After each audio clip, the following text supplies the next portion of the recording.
That's a long trip. It's kind of strange. Every trip's long for them. Yeah. It's crazy.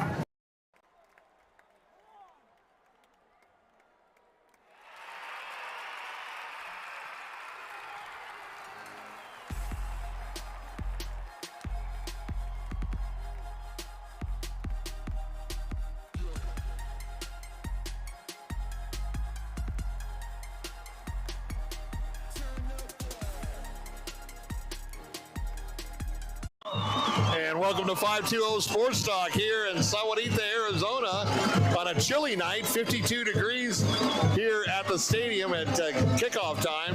And we are here for senior night with the Mustangs and the Douglas Bulldogs.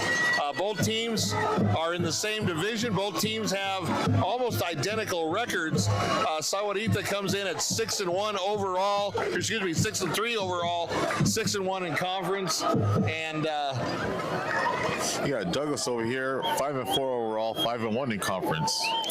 So both teams have really hit their stride going into the last part of the schedule. I mean, if I look at the schedule for Sahuarita, they won their first game against Alhambra up in Phoenix, 46-6, but then they went on a 3-game losing streak.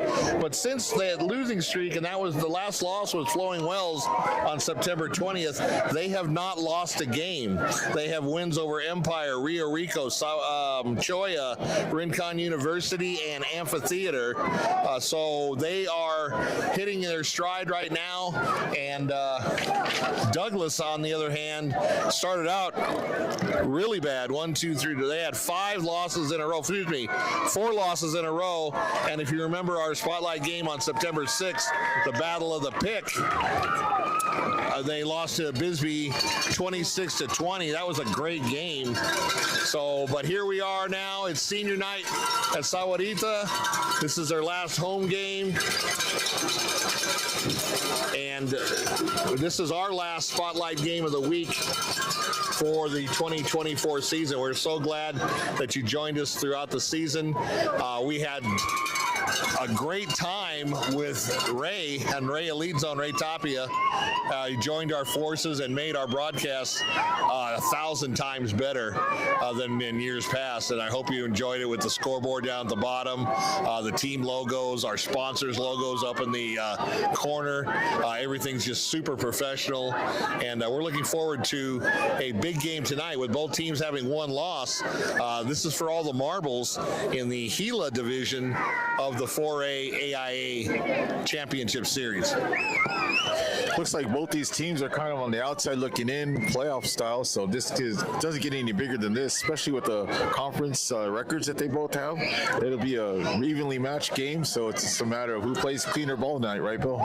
Yeah, the AIA a couple of years ago kind of redid everything as they do every 2 or 3 years. And the 4A Gila, they put the teams that had not done well the previous 3 to 4 years all in one region, and then they did the other region, I believe it's the Sonoran region, they put the other teams that were traditionally more stronger in that region, and it's worked out actually for both sides, because on the Gila, all these schools are now getting better.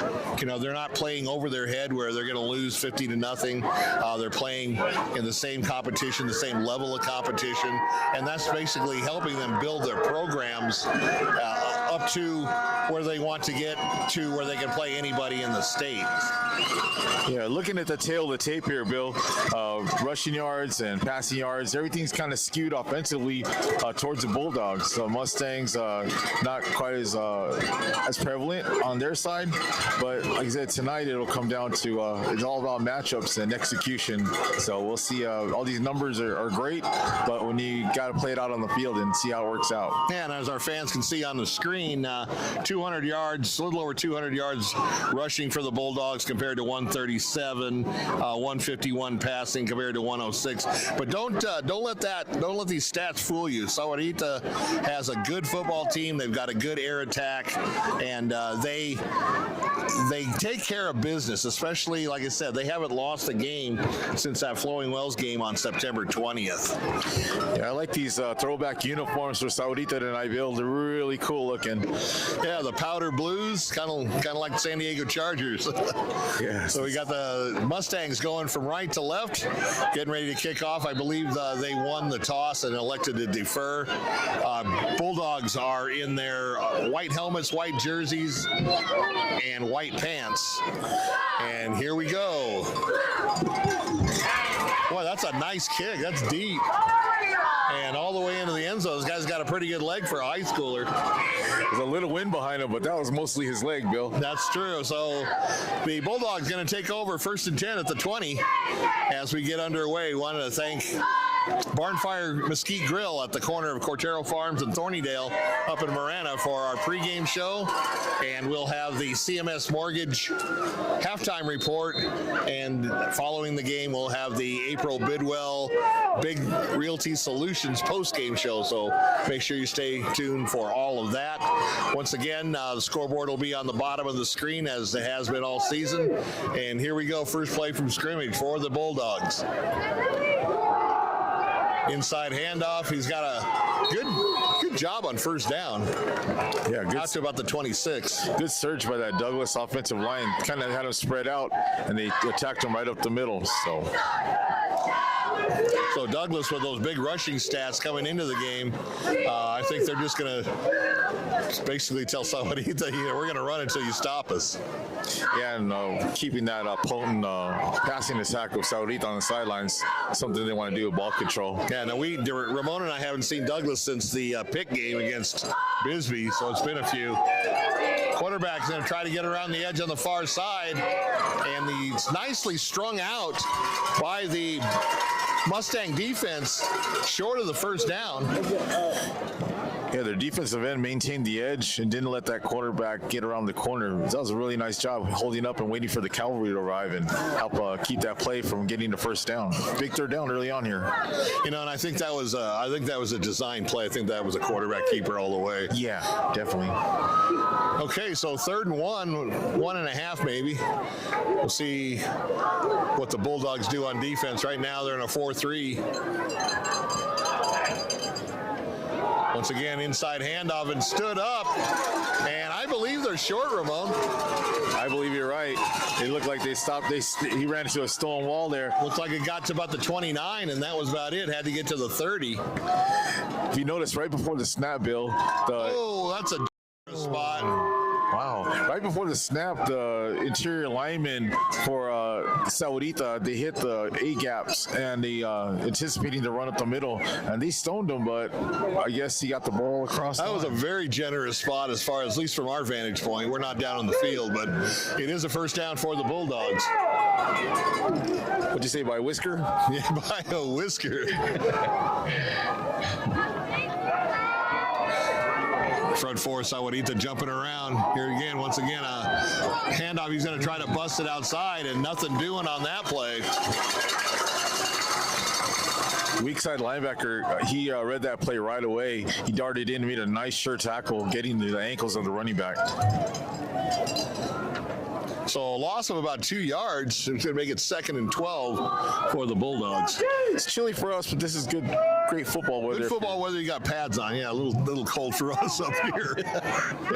we're in the elevation up here. We're on top of the press box. He's going to roll the near side, fakes a throw. Here comes the pressure from the Mustangs, and they're going to run him out of bounds just across the 30-yard line to about the 32. It's going to be 3rd and 8 now for the Bulldogs. So right off the bat, a big third down play for Douglas. Yeah, it's good awareness, situational awareness by the linebacker coming in late on that play. The quarterback was right on the sideline, and he held up. He didn't come in with a cheap shot. That's good coaching, good discipline. Two good teams playing good ball. So here's their first test of the contest. 3rd and 8 now from the 32. They need to get to the 40. Back Back to pass. Here comes the pressure up the middle. He escapes it. Now he's got room to run over the 40, over the 50, and ran out of bounds just shy of the 45-yard line of the Mustangs. And watch it on the replay how the pressure came up the middle, and he just stepped up in the pocket and ran past everybody.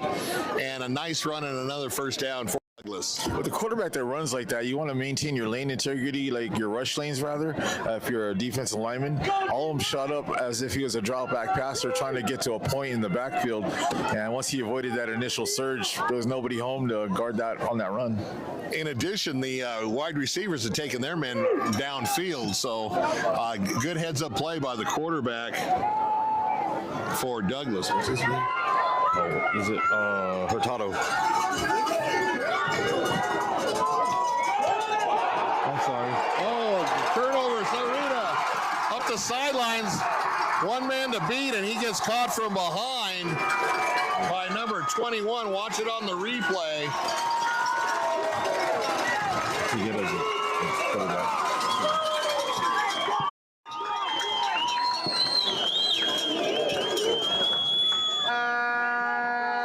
So our first turnover of the game goes to the Mustangs. And that's going to bring up Rashid Martin and his offensive teammates. Rashid, a sophomore quarterback, but has done a very good job for Coach Jake Allen this year.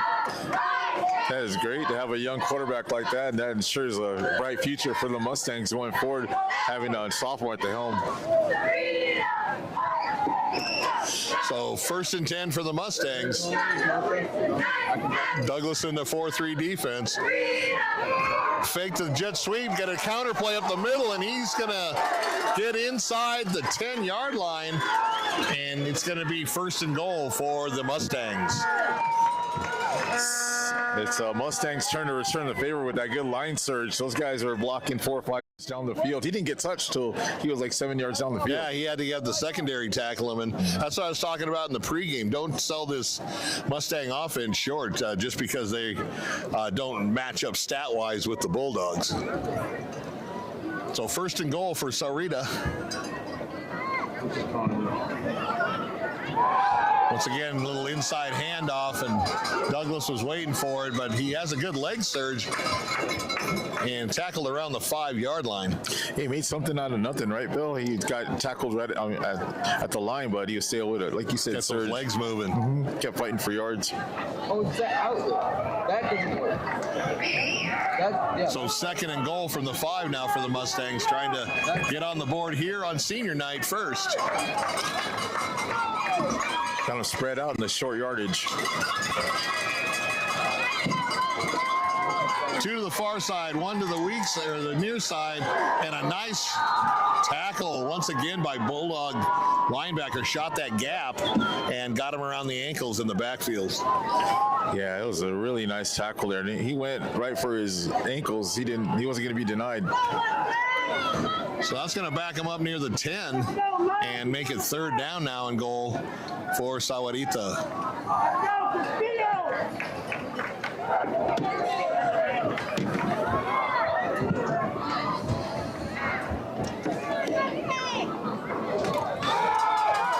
Martin back to pass, going to dump it off and check it off to his back and gets inside the 5, but it's going to be 4th down, denying him into the end zone where the Bulldog secondary. The red zone defense of the Bulldogs really stepping up here. After that initial first run of the game for the Mustangs, you think they were going to have easy time of it. Not so fast, said the Bulldogs. So Coach Jake Allen with a decision here, a 4th down. They're at about the 2-yard line. And I believe the offense is going to stay on the field. So here's the first test for the Mustangs. 4th and 2 to get in to score. And he's just going to follow his up back right into the end zone. That was a great play call. Touchdown Mustang. 2-yard run by number 8, Rashid Wallace. Quarterback draw all the way. Yeah. And he followed that up back right through the hole. Yeah, he went in untouched.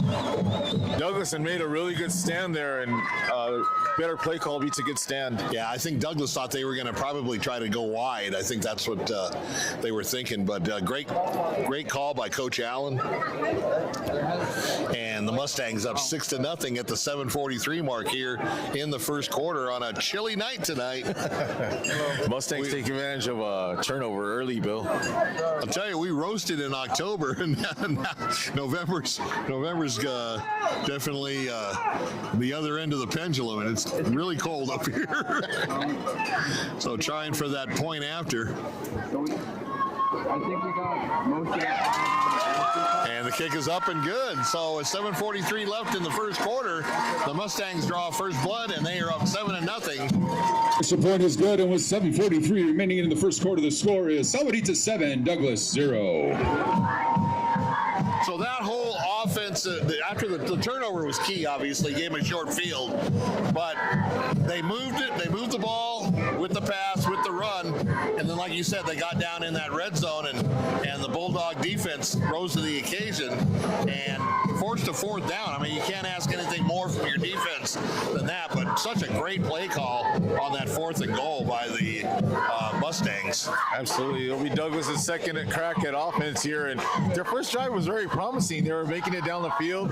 They converted that really close third down that turned into a first down, and see if they can capitalize on the second drive and hold on better ball security. Now, Douglas is going to get better field position because there was a unsportsmanlike penalty, and they tacked it off. So the Mustangs will be kicking from their own 25-yard line instead of the 40. So Douglas should have some pretty good field position. Let's see what happens. Once again, a strong kick by the kicker. Chases him all the way back. Oh, and it goes out of bounds at the 1-yard line. Great kick by Sahuarita, except for right at the end. It rolled out of bounds, and that's going to give the Bulldogs a 1st and 10 at the 25. There's a slight breeze out of the west, and that might have just a little bit to do something to do with it. I'll tell you, that guy's got a leg on him, though. Yeah, he does. That was pretty impressive, being backed up like that, and he sent it just about to the goal. I think he may be playing on Saturdays when his time here at Sahuarita is done. Absolutely. He's a weapon. So officials conferring right around the 35-yard line. And actually, with it going out of bounds, they're going to put it at the 35-yard line. I didn't know if that was a high school rule or not.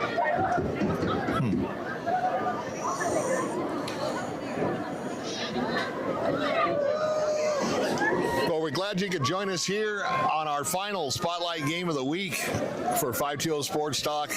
We want to thank all of our sponsors that have been part of this season. And I'm not sure what's going on here. They moved the ball to midfield. Something's going on. Did you happen to see anything, Ray? No, I didn't pick anything up either. I have no idea why the ball's at midfield, but that's a big break for Douglas. Now the shotgun, once again, he's going to try to go off tackle, and he gets a couple of yards on first down to about the 48-yard line. It'll be 2nd and 8. Yes, stiff Sahuarita run defense right there. They're really keen on the run until they start putting the ball in the air behind them. They're just going to keep teeing off on that run. Yeah, I'm not sure what happened. I'd like to know what happened on that, because first of all, they kicked off from their own 25, and he booted it a long ways. But the flag, I know about the flag that went out of bounds, but that's not going to put it at the 50-yard line. So something else must have occurred. But 2nd and 8 now from the Mustang 48. Quarterback is going to try to keep it, almost stripped, and he gets out past him, and he's going to go all the way for a touchdown to tie this game up.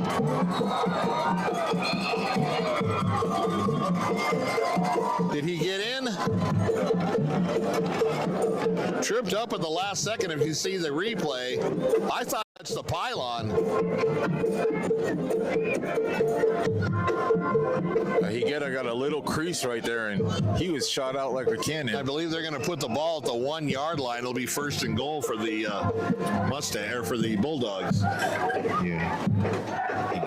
Higuera, once again, just a fabulous run using those legs.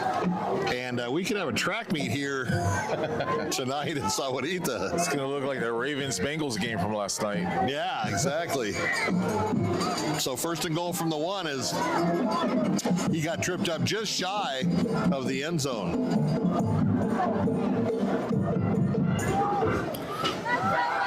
Just an inside run. He's going to pop it in untouched to get Douglas on the board.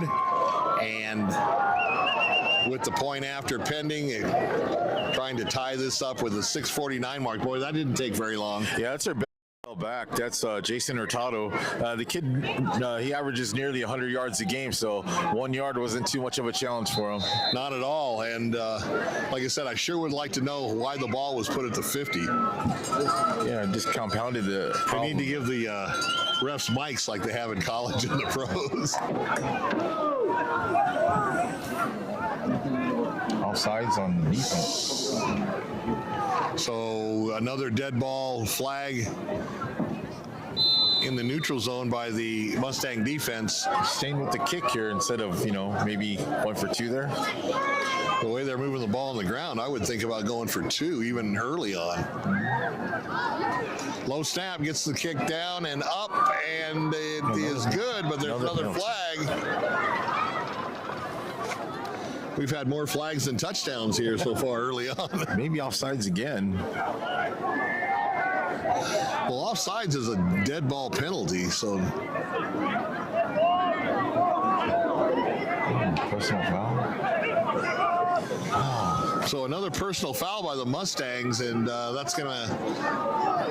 I don't know if they're gonna assess it from where they kick or they're gonna assess it after the run back.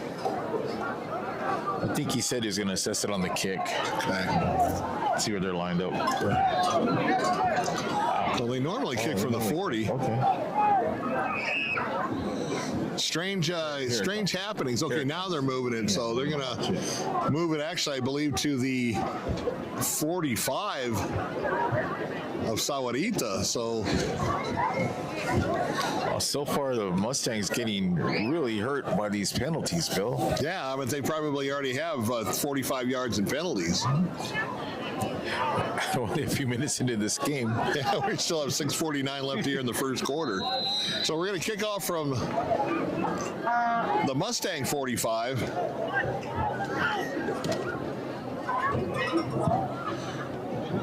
And the boot's going to go out of the end zone, so Sahuarita will take over 1st and 10 at their own 20. That's an interesting decision there to have the ball kicked off from Sahuarita's 45. Might have an opportunity to pin them deep. A little pooch kick. Right. Defensive players only. Yeah, because your kick team doesn't have that far to run. Yeah, you definitely pin them, I would say, within the 10-yard line, but That's a great point. if you want to play it safe, you can play it safe, but I don't know. We got a 7-7 ball game here as both offenses kind of strutting their stuff early on in the game.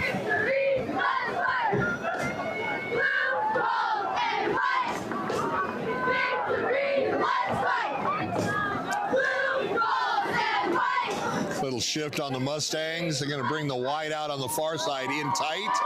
Now they're going to put a man in motion on the far side. Just a little counter play off tackle to the near side, and he got a couple, and that was it. Those defensive linemen for Douglas are really firing off. They're in that 4-point stance. So they're really getting into the bellies of the offensive line for Sahuarita. Using that leverage.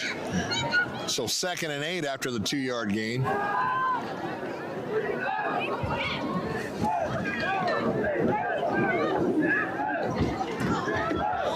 Martin in shotgun. Once again, it's going to be a jet sweep to the far side. He's got the edge. Still on his feet. 1st down and more. Tackled near the 40-yard line. Nice play by the Mustangs. And here's the replay. As you can see, once he hits that edge right there, he had a lot of running room. He had a full head of steam. That's a great play for Sahuarita. Yeah, really good blocking downfield by his teammates. They set up a nice lane for him on that edge, like you mentioned, Bill.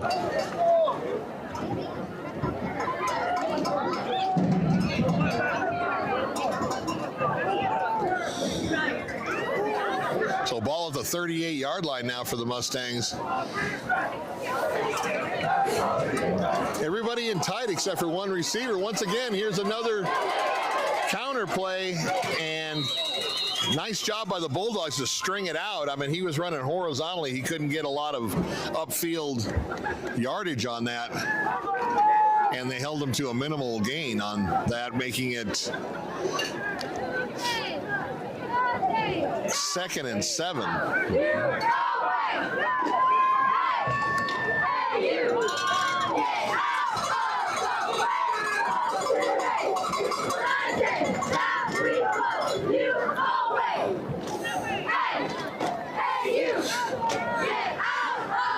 So they've got an H-back in to the short side of the field. You can see at the bottom of the screen. And he's going to take off the other way, go up the middle, carrying tacklers with him. A little push there over the 45 and into Bulldog territory. They're going to mark it right at the 45. 1st and 10 Mustangs.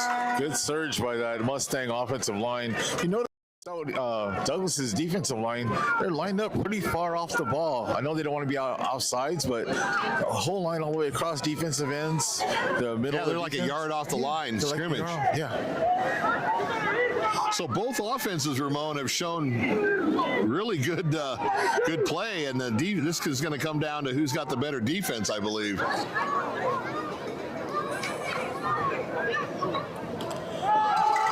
Sweep this way on a double reverse, trying to get to the edge, and the Bulldogs stayed at home and snuffed it out. Lost back to around the original line of scrimmage.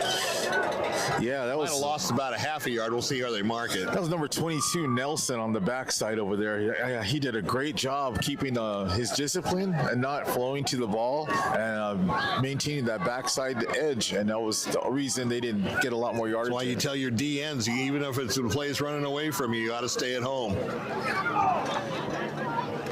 That was a classic example of that. Good job by the Bulldogs.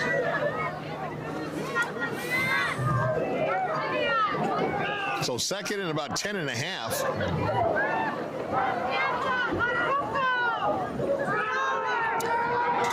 And he's going to take it himself, trying to get outside. And when he went back to make a move, he actually lost a couple of yards on the play. He had about a 4-yard gain, and it's going to turn out to be about a 2-yard gain. He busted a tackle initially he could have had it for a big loss. He busted one tackle, but like you said, once he started going side to side, he lost all his momentum. He tried to make that backwards move, and that's where he lost a couple of yards. So it's going to be 3rd and about, I'll say a long 7.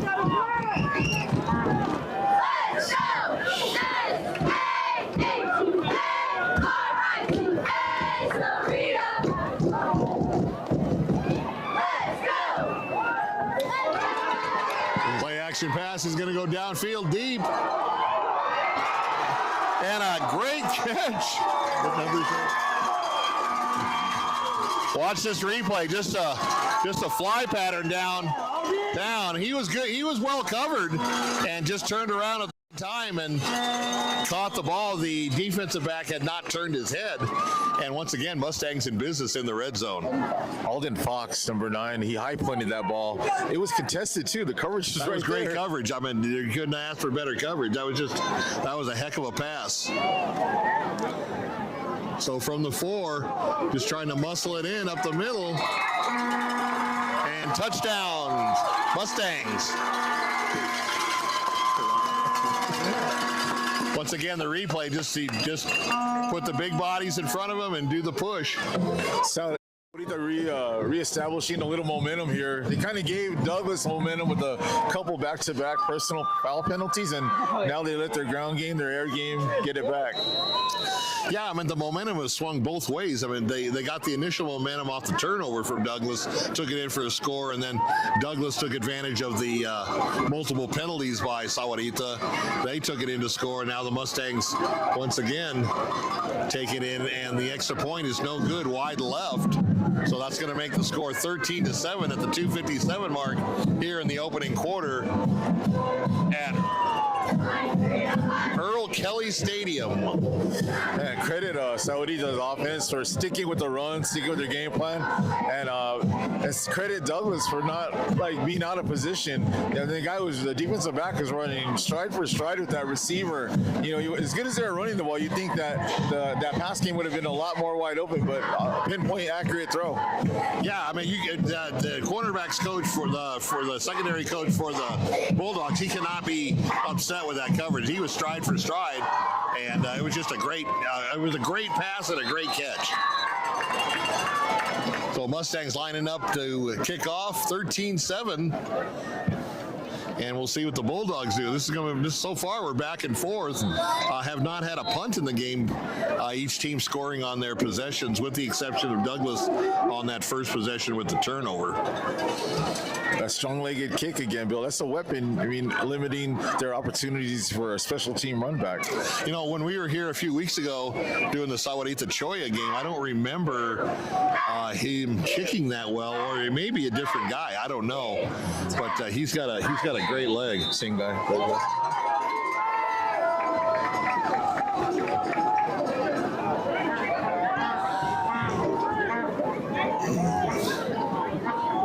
So if you wanted action, you got it here. 13-7.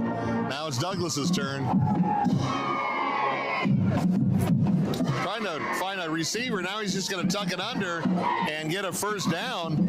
Nice heads-up play by the quarterback. Yeah, he did this when we went to that Bisbee game. It was like Higuera and Lopez all night, right? Trading back and forth, and Higuera basically back up to his old tricks. Yeah, I mean, he was very patient, waiting for his receivers to get open. The Mustangs had good coverage in the secondary, and he just tucked it in and got the first down. So ball at the 30-yard line now, 1st and 10 for the Dogs. Once again, inside handoff, and he's got some room to run close to the 40. And when you get 8-9 yards on first down, that makes your offense so much easier to call plays on. Now they can air it out, go downfield, and if they don't get it, it's third and about a half a yard. Yeah, Hurtado had a big night at Bisbee as well, and he's like I said, the bell cow back, and running it like that, to keep on feeding a guy like that. That was a fun game. Once again, thank you to Courtney Borges, athletic director extraordinaire down at Bisbee. So 2nd and about a half yard. He's going to tuck it under and come to the short side.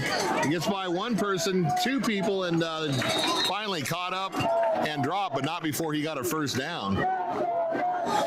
Yeah, got to have a little discipline on that initial tackle. You got to break down, keep him in front of you. He lost his footing and got slipped right by that tackle. I think he gave him the dead leg. They gave him the dead leg, and he came up and committed, and then he just shot right by him.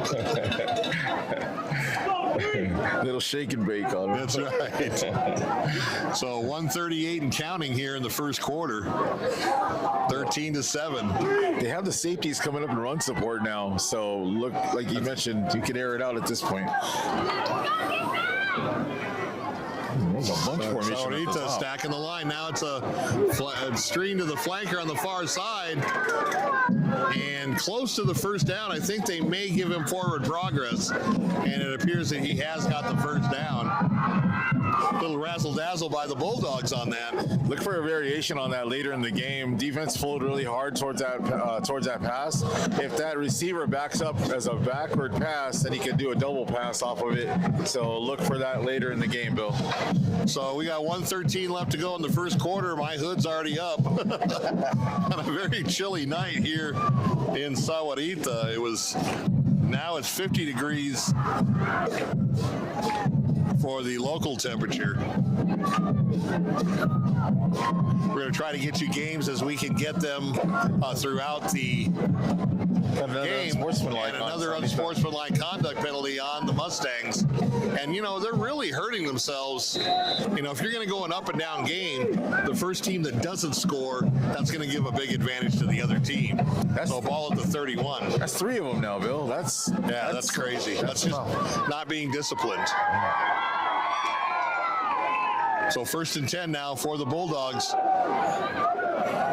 Tried to go outside and was turned in. Another flag on the play. Could be a hold.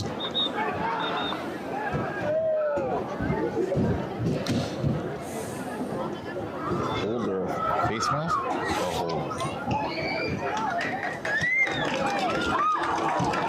And it is a hold against the Bulldogs. That's going to back them up 10.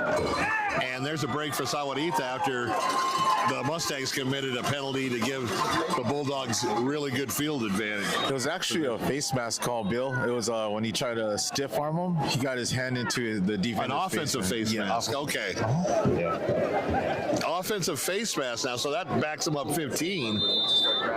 Yeah. There's been some strange calls in this game in the first quarter. They just gave back that personal foul they got. Yeah, they did. They give it right back. Now it's 1st and 25, ball back on the 46-yard line. You need to get to Valencia. Oh, nice play.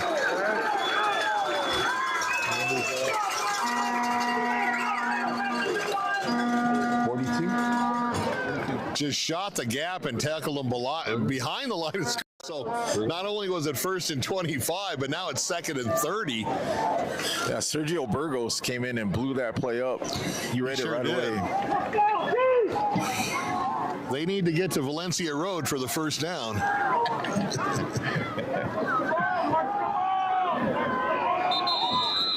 Once again, whistles blow. The end of the quarter? And no, it looks, yeah, it is the end of the quarter. So after one complete in kind of a crazy start, a lot of action, but a lot of flags and a lot of strange penalties, we got a 13-7 game here on the 520 Sports Talk Spotlight Game of the Week. It's 13-7, but it feels like it's 30-30. I don't know. They've been moving up and down this field a lot. Exactly. Once again, we want to thank our game time sponsors, Barn Fire Mesquite Grill, where they're cooking everything on the farm, and CMS Mortgage and Mo, the mortgage lady. Mo is a great asset to our team, where she does the Player of the Week certificates when we select our player of our Spotlight game. And finally, April Bidwell of Big Realty Solutions. You're not going to find a more passionate realtor than April. Go to her website, aprilbidwell.com.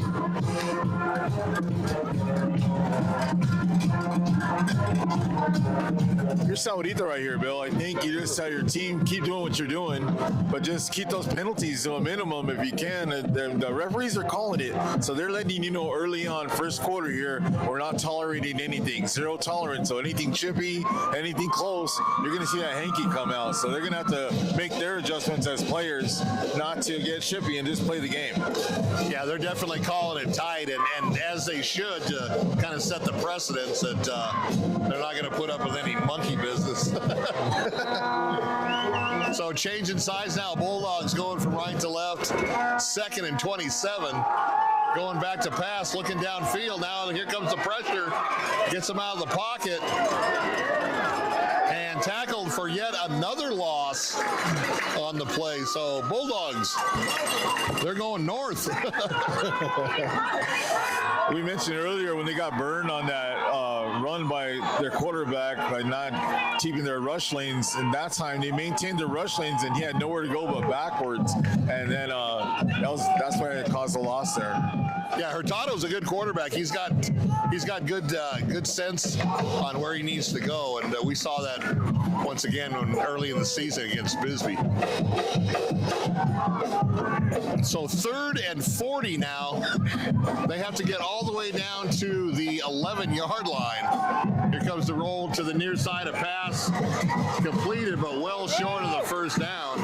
It's going to be tackled right at the Mustang 45-yard line.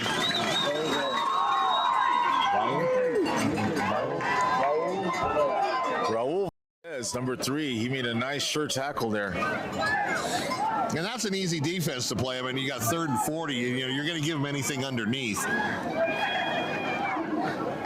Here comes our first punt of the game, Bill. Yeah, let's see how he does it in the cold weather. Sometimes when you kick those balls and it's cold, it does some funny things. We'll have to see. If you remember, he really struggled last time. Oh, it's a fake punt. Well, he's got a long ways to go on this fake punt. I don't know if that's a good idea. Reverses fields, and he's going to be tackled about the 48-yard line by the Mustangs. That's a crazy call to make with that many yards to go for the first down. I don't know what they were thinking on that. I think they were thinking they will never expect it. Well, yeah, I mean, yeah, sure, you're never going to expect it, but can you make 40 yards? I remember, like, when their punter, he really struggled in Bisbee. Yeah. He really struggled, but, I mean, punting there, you get 20, 30 yards. Yeah, I remember a couple of them went off the side of his foot, and they were like 9-yard punts or something. So that mistake right there is kind of twofold. One, obviously they are nowhere close to the first down, but now the Mustangs have a short field on their own 47-yard line. With the lead. Little counter play, and he's going to get across midfield down to about the 48-yard line. That was close on the exchanger, Bill, by the quarterback running back exchanger. The ball like nearly trickled out. I thought he was going to pull it. I thought he was going to put it in his gut and then pull it out and do something else, but he kept it in there. So a break for Sahuarita. Now they're kind of up 2-0 in breaks. They got the early turnover, and then now they got the turnover on downs. If not for those penalties, they'd have all the momentum. Exactly. So double wide out to the near side. Now you're bringing your far side receiver in, and you're going to be a jet sweep. He avoids one tackle, trying to get to the edge, still on his feet, and then just tackled by a host of Bulldogs.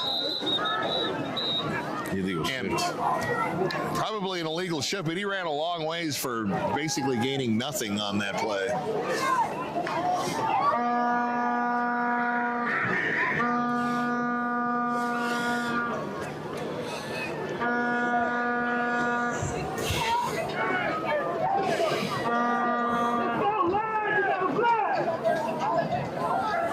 So 2nd and 12 now after the penalty on the Mustangs. Ball back to their own 46-yard line. 9:20 and counting here in the second quarter.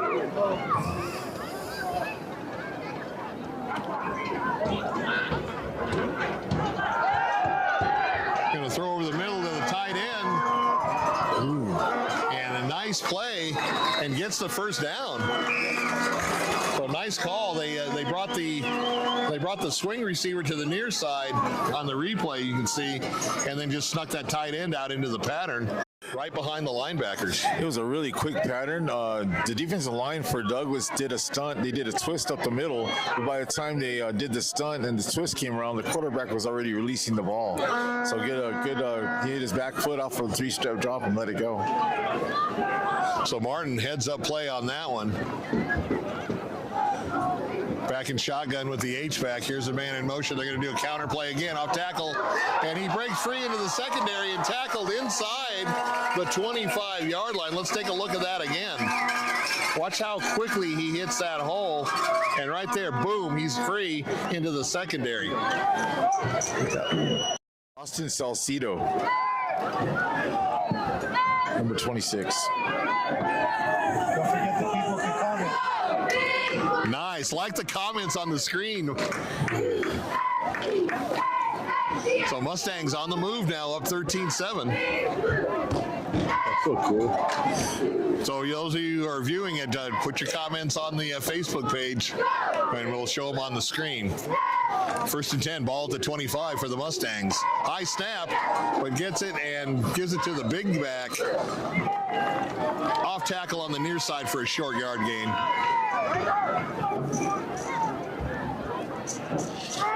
Sahuarita avoiding like near misses there. Like we had a high snap, almost a fumble exchange. A tight end, when he had that first down earlier, the ball popped a little loose on his reception as well. So they're flirting with disaster, but they're maintaining this drive. You know, I'm wondering if the weather, if the temperature has anything to do with it. I know that when you and I played football, you know, I didn't like playing in the cold, I'll tell you that. That ball's rock hard. Yeah. Jet sweep to the far side, having a little problem getting outside. Turns the corner and gets a minimal gain, but he could have been dropped for a loss on that play. Made something out of nothing for sure. Found a little crease and got some positive yardage. I thought that play kind of developed a little slow, didn't you? On the jet sweep. Yeah. Uh-oh. Might have some Monreal. And once again, a flag on the play. It's going to be a hold against the Mustangs. That's going to back them up 10 and make it 2nd and 17 now. So far, Sahuarita's been able to overcome these penalties, and I'll tell you, they've had more than their share of them. I'm sure that's something that Coach Allen's going to address in the locker room. Could be some clipboards getting thrown against the wall, some flavorful language. You remember. So 2nd and 20 now for the Mustangs. Ball at the 32-yard line. Back to pass. He's going to take it right up the middle. Avoids the linebacker and headed up the sidelines and runs out of bounds just shy of the 20-yard line. He's not going to get the first down, but he got the penalty yardage and more back on that play. Makes it a real 3rd and manageable now.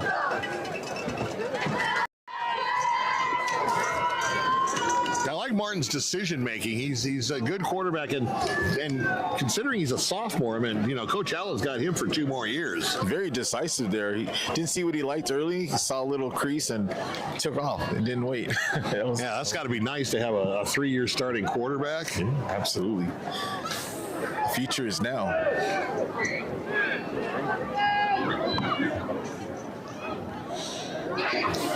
Martin back to pass. He's going down the middle, and he's got his receiver in the end zone for a Mustang touchdown. Let's watch the replay on how that developed.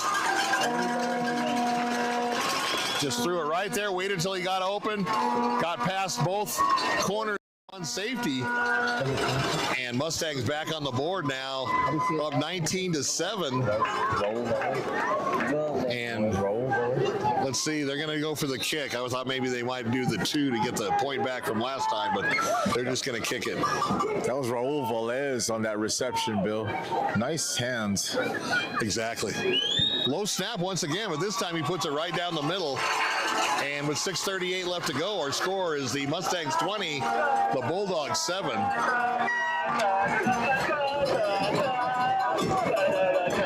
Gotta credit the Mustangs for passing.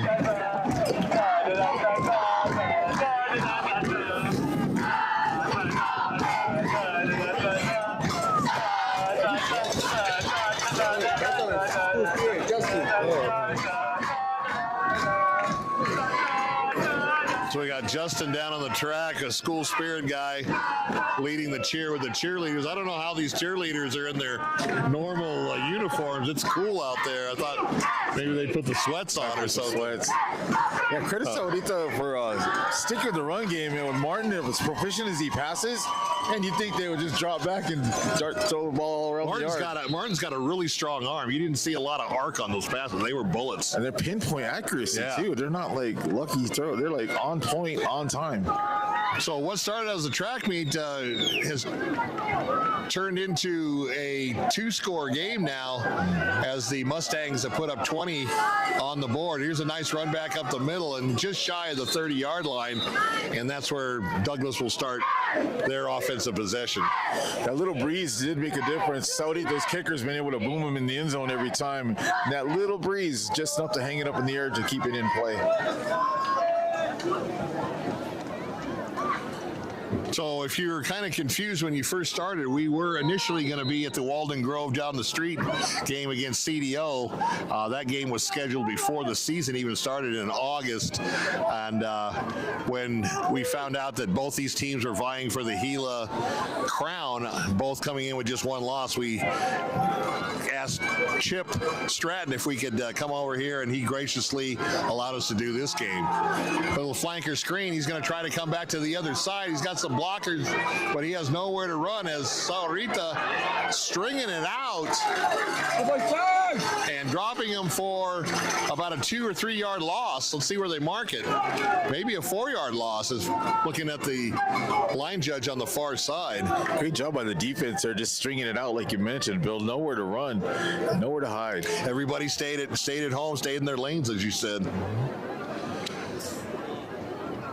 So I think this is a really key part of the game, key point in the game, Ramon. I think, it was up and down. There was a tit for tat, that type of thing. And now the Mustangs have opened up a little bit of a lead. And I think that has carried over to the defensive side on the momentum. Hurtado, down he goes.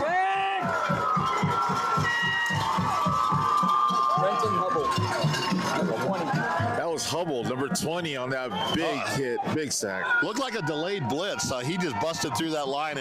Had a bullseye on Hurtado. And ball back now to the 20-yard line. Once again, Douglas facing long yardage, 3rd and 14. Excuse me, 3rd and 20.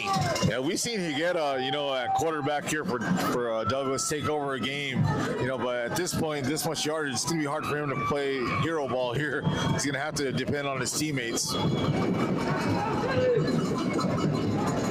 So they're backs to the wall. Higuera rolls to the far side looking. He's got plenty of time. Now here comes a rush. There's a flag on the play. It's probably going to be a hold. And he just tucked it under. Great coverage by the secondary of the Mustangs. Boy, that's hard to cover a receiver for 5-6 seconds. I mean, that's incredible. Nice job by the secondary. Great job again once by the defense and keeping their integrity and not giving them a lane to run in.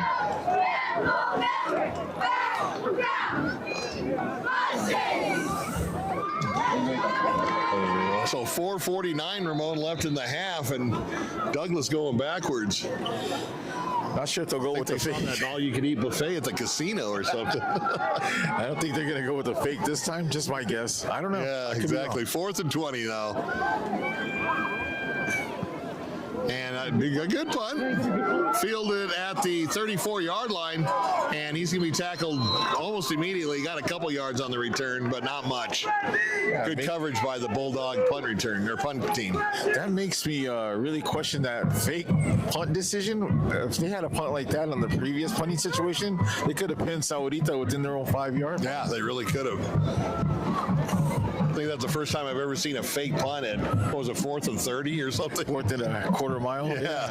Like I said, they were backed up to the casino there off Duval Mine or Pima Mine Road.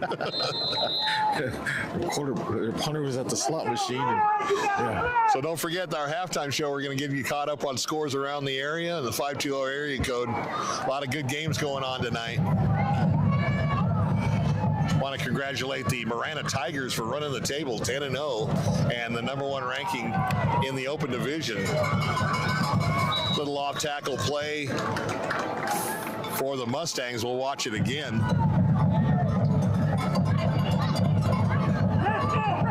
Thank you, Jonathan Diaz. You're our brother. We like being down here too. Just like about 10 degrees warmer, but we love it down here. Yeah, the Mustangs are heating it up on the field though. They're really under 4 minutes now left to go here in the first half. This is a faster moving second quarter. Well, there's not as many flags. It was Hanky Town there in the first quarter. All right, 2nd and 5 for the Stangs. Trying to put some more points on the board before they hit the locker room. Inside handoff, and he's got some good yardage. He's going to be short of the first down, but it's going to be 3rd and about 1.5 yards, 2 yards. As the clock continues to run, both teams have their full allotment of timeouts. I like the Sahuarita offensive game plan. Very methodical. I mean, very disciplined with the run, and they pick and choose when they want to use that passing game, and it's there. But I mean, it's been a real good game plan so far. They're executing it very well. The offensive line is getting big push, and once again, Douglas lined up really far off the ball. I don't know if that's just how they play or something's going on. So Martin shifts out his H-back out to the short side. And he's going to take a quarterback keeper. And Douglas had that sniffed out from the get-go.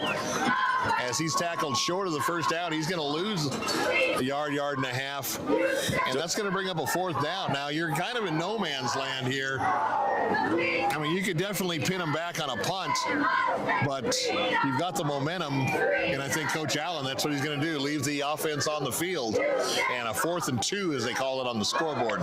Yeah, Douglas. Motion to the near side and back out to the far side. Looks like they might be changing the play. Douglas putting up their linebackers on the line. They want to see if they get him to jump.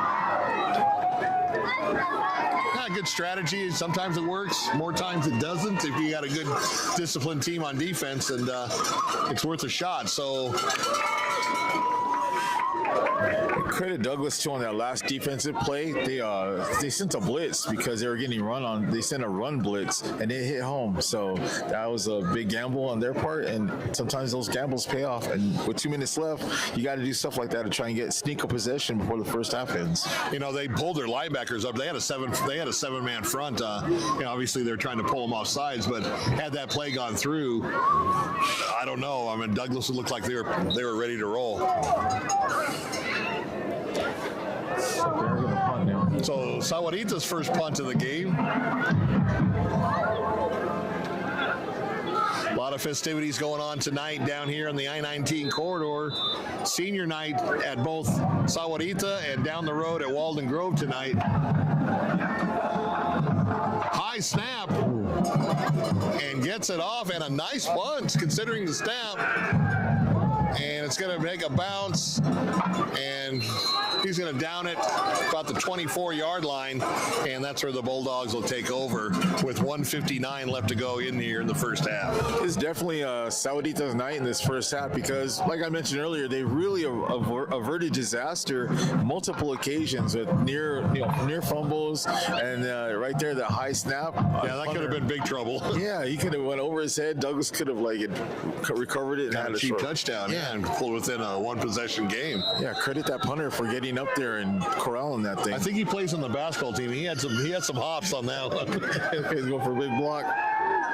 Trying to pass, now he's going to tuck it under, cuts back to the middle of the field, still on his feet, and just as a Sahuarita player tried to make that last second move going backwards and losing 2 yards when he got tackled. So both teams guilty of that.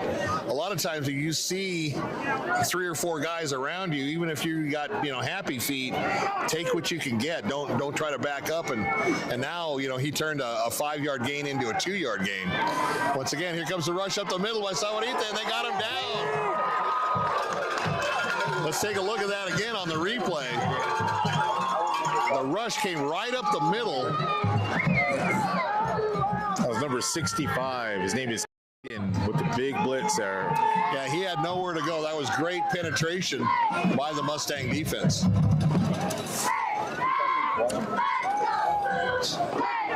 So once again, Bulldogs backed up to the casino. Let's see what they can do with under a minute left to go and the clock running. 3rd and 20, ball at the 15-yard line. Once again, back to pass. Now he's got some good protection. He's going to go to the far sideline. Ooh. And a completed pass, and that was close to being a late hit. He had caught it, stepped out of bounds, and then the contact came afterwards. I don't see any flags. But he really didn't tee off on him. I think that was probably the biggest reason that they didn't throw the flag on that one. Yeah. He attempted to pull up. He attempted to pull. The intent, it's all about intent, right? If you're intending to send him to next week or if you're trying to avoid him. That's what I tell my girlfriend. She doesn't buy it. It's malintent. At 44 seconds, you got a 4th and 7. This is a big play for both squads because that's still enough time for Sahuarita to do something. I think they're going to put the punt block on, to be honest with you. So don't forget, halftime, we're going to start getting those scores round up and try to catch you up around the 520 area code on our games going on tonight. AIA playoffs start next week. I believe tomorrow will be the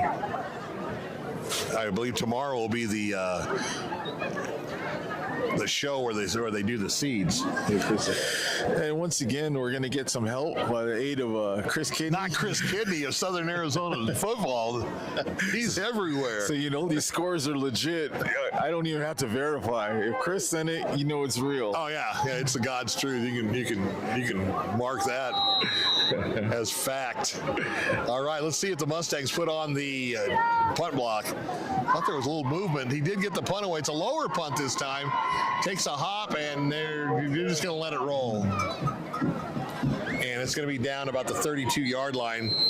Sahuarita 3 timeouts, but only 33 seconds left. 2 times. They should have 2 times. 2 timeouts. That's right. They did call that early one. I think that was the one they called. It was like, you guys got to quit getting flags. That's right. Chris Kidney, once again, is going to help us out with some scores at halftime. He's actually working on some updates at the moment, so we'll have some up to the minute, up to the date, real-time scores from Southern Arizona, the 520 area code scores coming in from Chris. So thank you, Chris.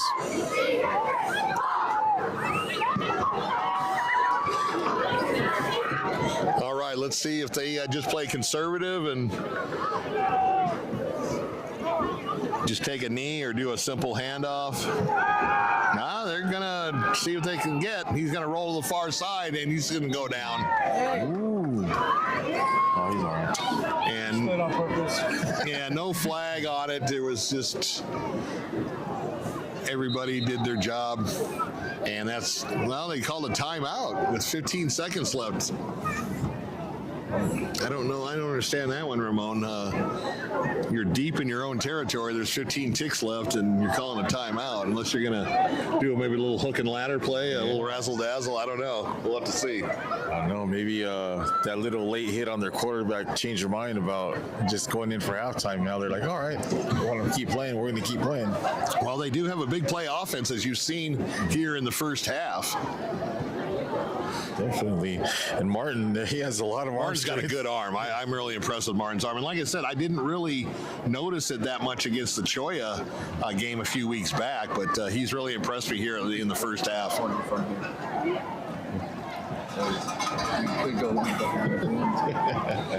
Once again, viewers, if you want to comment, you can put it on. We'll put it on the screen. And we're just glad you could join us here. Tell your friends that we'll be taking our live show into winter sports, and we're going to do basketball, both boys and girls basketball. Back to pass, he's going to throw it to the near side on a little slant play, and he's up to around about the 42, 43-yard line. And they call another timeout with 7 seconds, so they got time for one more play. I don't know why they're running up to, oh no, the clock was running. They got to snap the ball. They spike it with 1 second left. Coach Jake Allen trying to get the maximum out of the minimum here. Not sure what they're going to do here. The officials are going to put 1 second back on the clock, or if they're just going to let it run to halftime. The scoreboard operator let it run to zeros, but he did spike it with 1 second left. He sure did. Yeah, he is asking for 1 second to be put back to white hat.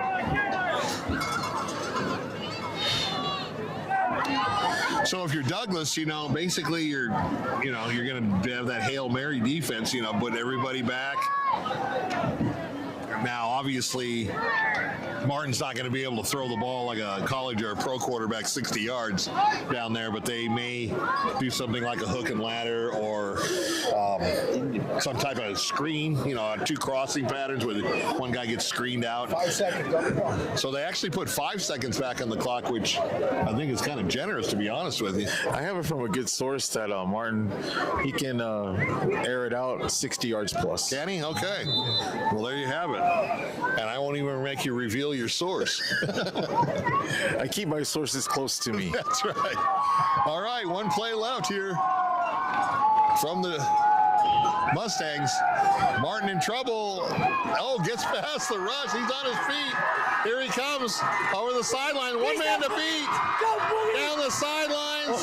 Oh, and about 12 yards short of putting it in the end zone. But what an ending to the first half. Let's watch it on the replay. 1 man to beat, and he had a good angle on him and ran him out of bounds about the 12-yard line, or that would have been, that would have been a stolen touchdown, because remember, Sahuarita gets the ball first in the third quarter. He picked up a huge block from the referee. This defender for Douglas had a beat on him at a good angle, and the referee was running down the field parallel with the quarterback, and he took him out. Yes, that sprung him for another 25, 30 yards. You gotta love high school football. Okay, I'm gonna update this for Chris. All right. Okay, so give me just a second. We are good. Okay, so So welcome to the CMS Mortgage halftime report featuring Mo, the mortgage lady. Mo is licensed throughout the whole state. So whether you want to buy a house, a condo, a townhouse in the Tucson area or anywhere in the state, say you want that second house up in the White Mountains or over in Sonoyta, something like that, let Mo help you. She's very, very competitive like we are up here in the booth. Likes to go up against the Sun Streets, the Nova Home Loans, and get you a better, lower mortgage rate to save you thousands of dollars. Once again, you can check out her website. It's real easy, mothemortgagelady.com. We want to thank her also for providing the player of the game certificates throughout the season here, as she has done for the last 4 or 5 years for us. So that's a big advantage, and we always thank Mo for being part of our team. All right, Bill. Time to get some scores, and I'll run them by you and get your thoughts on these scores here, Bill. Starting off with South Point up on Brophy Prep, 17-7. And Brophy Prep is a good school. I know it's down here in Tucson, but the game's in Tucson. But Brophy Prep is they're a formidable opponent. Okay, and we have the Battle of the South Side classic matchup. Family versus family. We got all knotted up at 0-0. Desert View at Sunnyside. That's always a big game, like you said, family versus family, and even the coaches on both sides are friends, except for in this game. Here's a big one, Bill. This is another marquee matchup, like you mentioned. Really good matchups this weekend. We have Cienega 8, Buena 7 at Buena. I've been really impressed with Coach Joe's Buena team this year.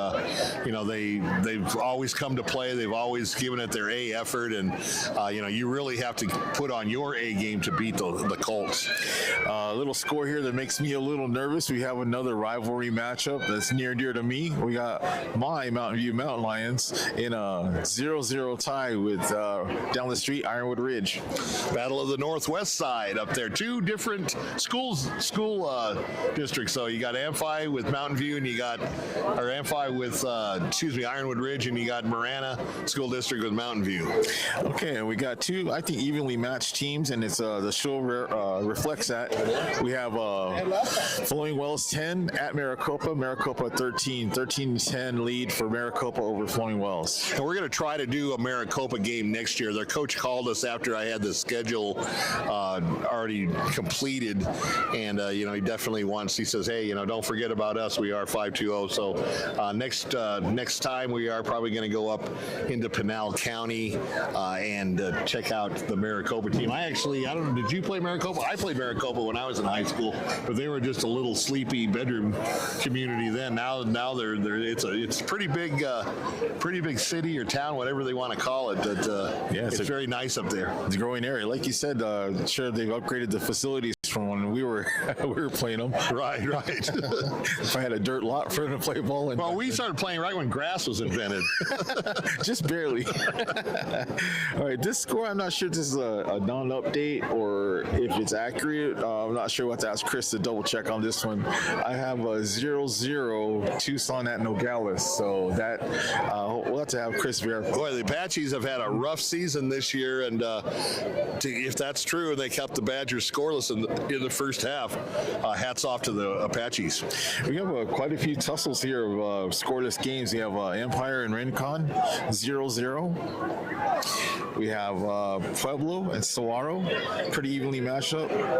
Okay, the 0-0 games aren't posted yet, so I'm going to skip over the 0-0. Okay, all right, good to know. Okay, thank you, Chris. Here's the game that we were originally going to cover tonight, and it's Walden Grove on their senior night, having their way with Canyon del Oro, 28-0. Ladies and gentlemen, at this time, please join me in welcoming to the field the pride Red of Wolves Sahuarita laying High some School, wood the on one, the the only, Dorados. your Sahuarita Mustang Marching Band. Here's Micah Mountain. The band is under the direction of Catalina Mr. Benjamin Garland and Thomas 37-0. Cervenka. Tonight, the band will present part Micah is a juggernaut. They entire presentation, the field week one. field production of On Top of Spaghetti. Drum majors are Anya Merton and Mackenzie Miller. Is your band ready? We have Bill, your alma mater, Push Ridge, up on Blue Ridge. You may now take the field in performance. And thank God that game's in Oro Valley, because you play up at Blue Ridge, you're up at 6,000 feet above sea level, and I'll tell you, those lungs start turning into burning fire in the second half. That's a home field advantage for sure. Okay, here's we have Thatcher at Gilbert Christian, hosting Gilbert Christian 28-0. Once again, Thatcher, a very difficult place to play, and they've always had a good home record. They're a good, well-coached team. We have the 2A playoffs. We have Bisbee hosting Camp Verde, and they're up 19-14. All right, Bisbee Pumas up by 5. And we have Santa Cruz Valley right up the road, right up I-10 there in Eloy.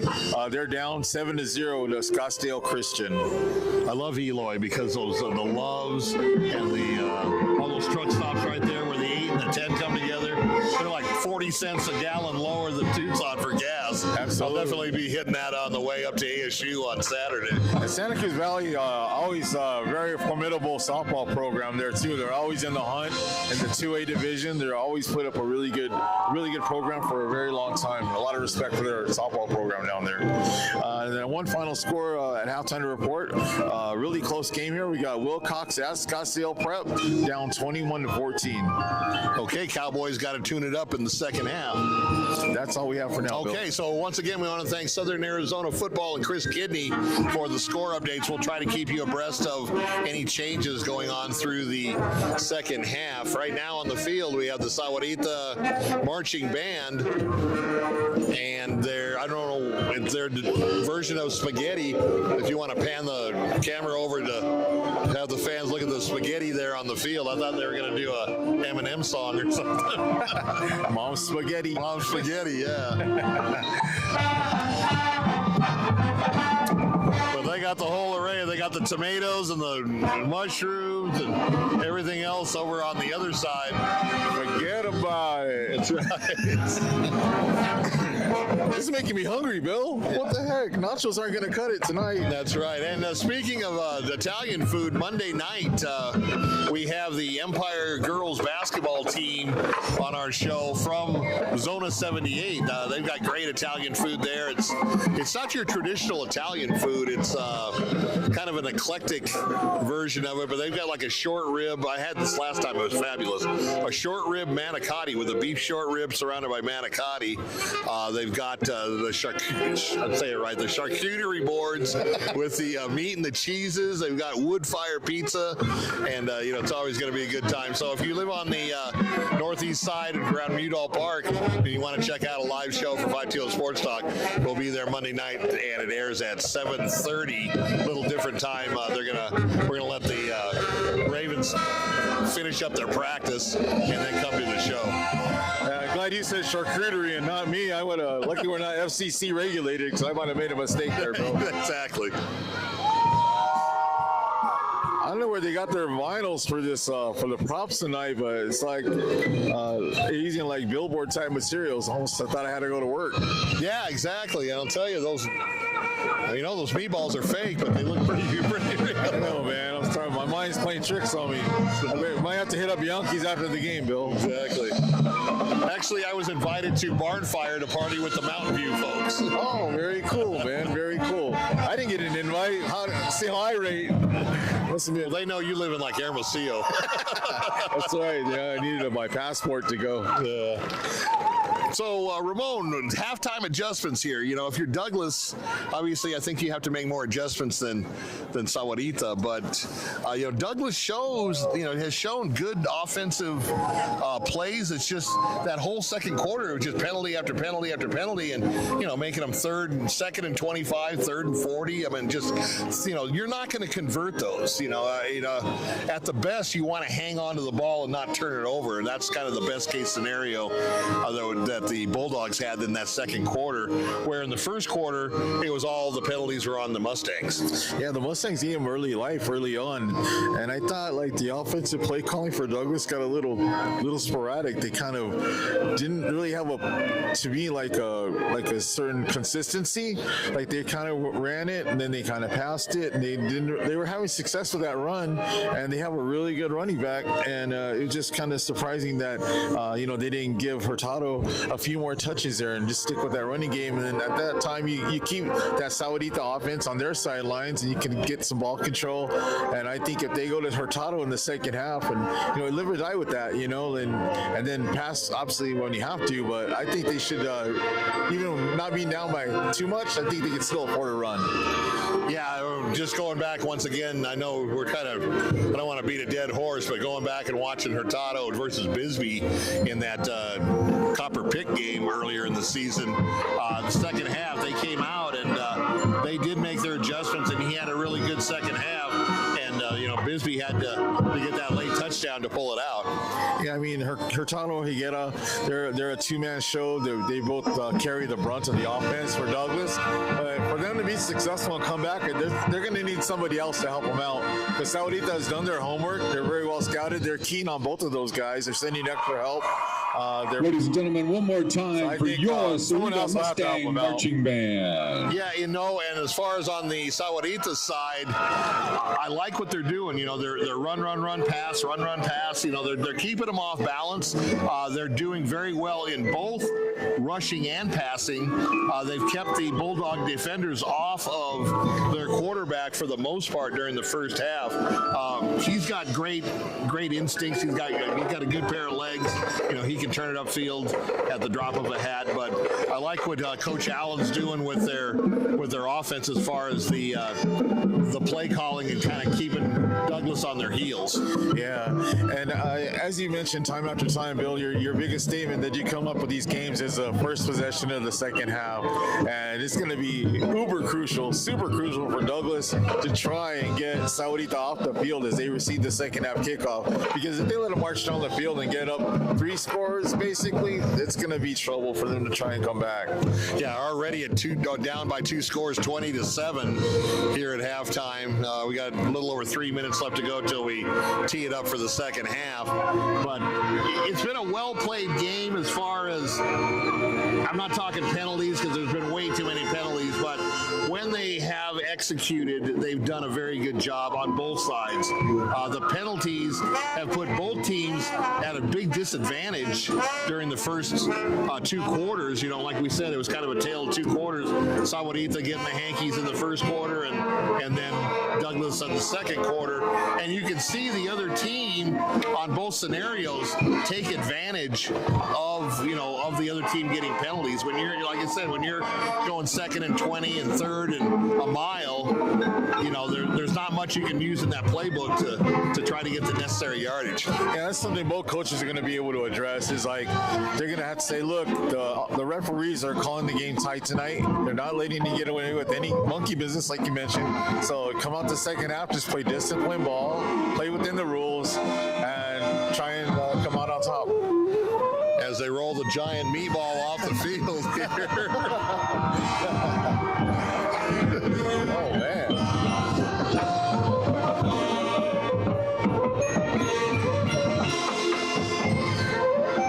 It's a pretty big production here, Bill. It is, and it's fabulous.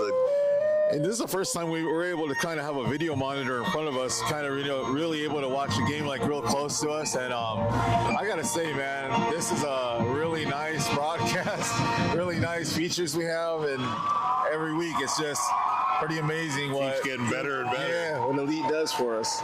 Thank you. Great job by the Sahuarita marching band on their halftime performance.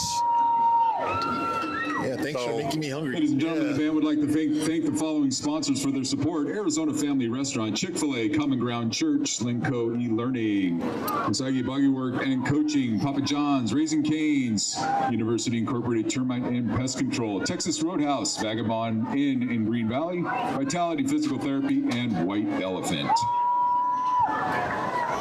So, hey, Bill, if you're in Douglas's locker room, say you put your coach's hat on, what are you telling your troops in there at halftime? This is still anybody's game. I mean, just because it's 20-7, by no means are they out of it. They've already shown that they can move the ball. They just have to tighten up and not have these silly penalties. And if that's the case, you're going to have 1st and 10, 2nd and 6, 3rd and short, and you're going to get back into the flow of your offense. be interested to see if they tried that fake punt early in the game. Man, I did not understand that at all. What was it, 4th and 30 or something like that? And I went, Still thinking about that. Yeah, I got no answer for that. Maybe Chris can help us out on that one. I know, like I said, that's way in the back of the playbook. Yeah, like I said, they were backed up to the casino door up the street on Pima Mine Road, and they're trying to fake punt, and they're trying to go down to Green Valley. Yeah. So don't be surprised. Onside kicks on the table here, Bill. Like if they're willing to roll the dice and do things like that, special teams, like if I'm the Sahuarita coaches, I'm like, hey, make sure that ball's over your head and past you before you back Ladies up. and gentlemen, before we start the second half, we'd like to wish one of our very own a very happy birthday, Miss Anna Macias, who works in the front office here at Sahuarita High School. Happy birthday, Anna. We appreciate you. And thank you for all you do for Sahuarita High School. Very nice. Sahuarita also, for personal experience, they have a coach on their staff. His name is David Class. He's a fitting name. He's a great mentor of young men, a great football mind, and definitely see his impact on this team, the culture here. I'm proud to say that I was able to coach on the same school as him when he was at Mountain View, and once I heard he was here with the Mustangs, I was like, wow, that means big things for this Mustang program as long as he continues to stay and help out this program. He's a great mentor, great coach, and Sahuarita's very lucky to have him. He's a great man.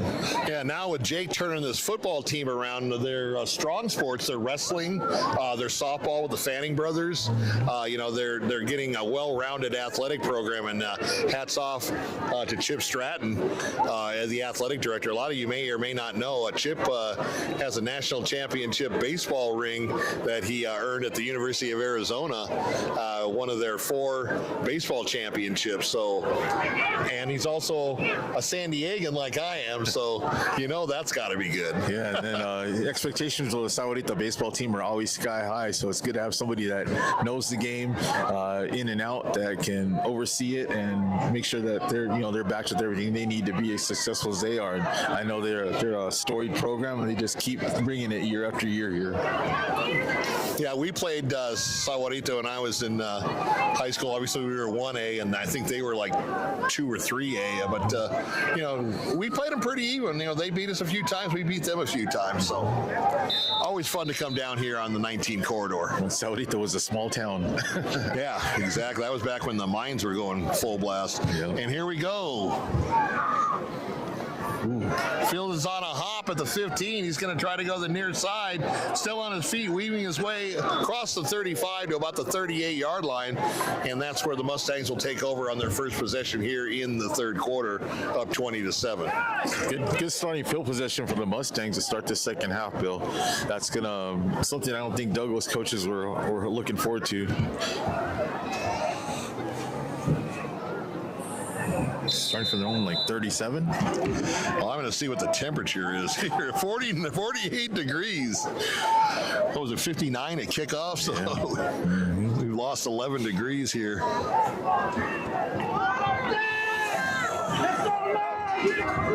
So 1st and 10 Mustangs. Now the shift over in the shotgun. Motion coming to the near side, now goes back away. Hand off to the big guy, off tackle. You got a couple of yards on first down. Let's watch the replay on that one. Coach Fanning watching us from Vegas. All right. Love the Fanning brothers. Good, always good softball players coming down. Absolutely. Nothing but respect for the Fanning brothers. And then congratulations to their brother. He won a big election in Santa Cruz County. John Congratulations. All right, 2nd and 10. Ball at the 38 for the Mustangs. First possession of the third quarter. Rolls right. He's going to hit him. Oh, he had him open, but he threw it right at his feet.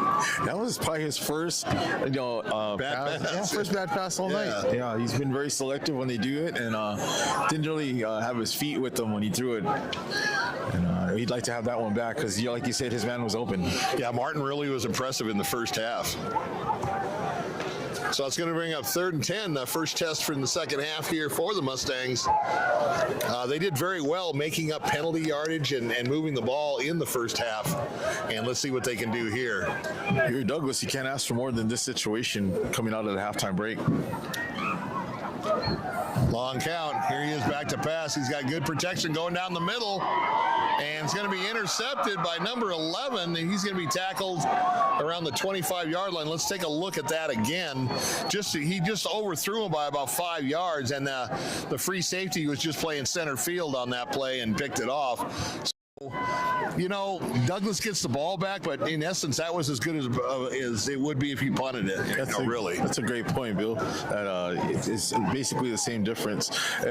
Martin had the wheel route coming out of the backfield. I think if he went a little conservative there, he could have led him, and he would have had a good chance at a first down there. So it's something that him and his coaches are going to see on tape, and it's things that he can build on. We got to remember, he is a young player. He plays above his age. Yeah, he's a sophomore. I mean, like I said, Coach Allen's got him for 2 more years. He's got to be loving that. Yeah, it's something he can definitely learn from. Like, you don't always have to go for that deep shot, especially when you need 10 yards, keep the drive alive, and like I said, lead that running back to a first down. So we got a little break in the action while we're waiting for the officials to figure out where the ball's going to be placed. You know, we're going to do boys and girls basketball with Ray here, Ray Elite Zone, and our production crew. And then come spring, obviously, we've already committed to doing several games at Mountain View, but I definitely want to do some games down here at Sahuarita with the Fanning brothers. I mean, they always just have a wealth of talent, and more so than that, they develop it. I mean, look how many kids they put into college, you know, on scholarships. I believe there's another personal foul penalty, Bill. So third quarter starting off just like the first quarter here with the personal fouls. I think that might have been the third or fourth. Someone from Roswell. Don Watt watching from Roswell. Thank you, Don. Oh, very cool.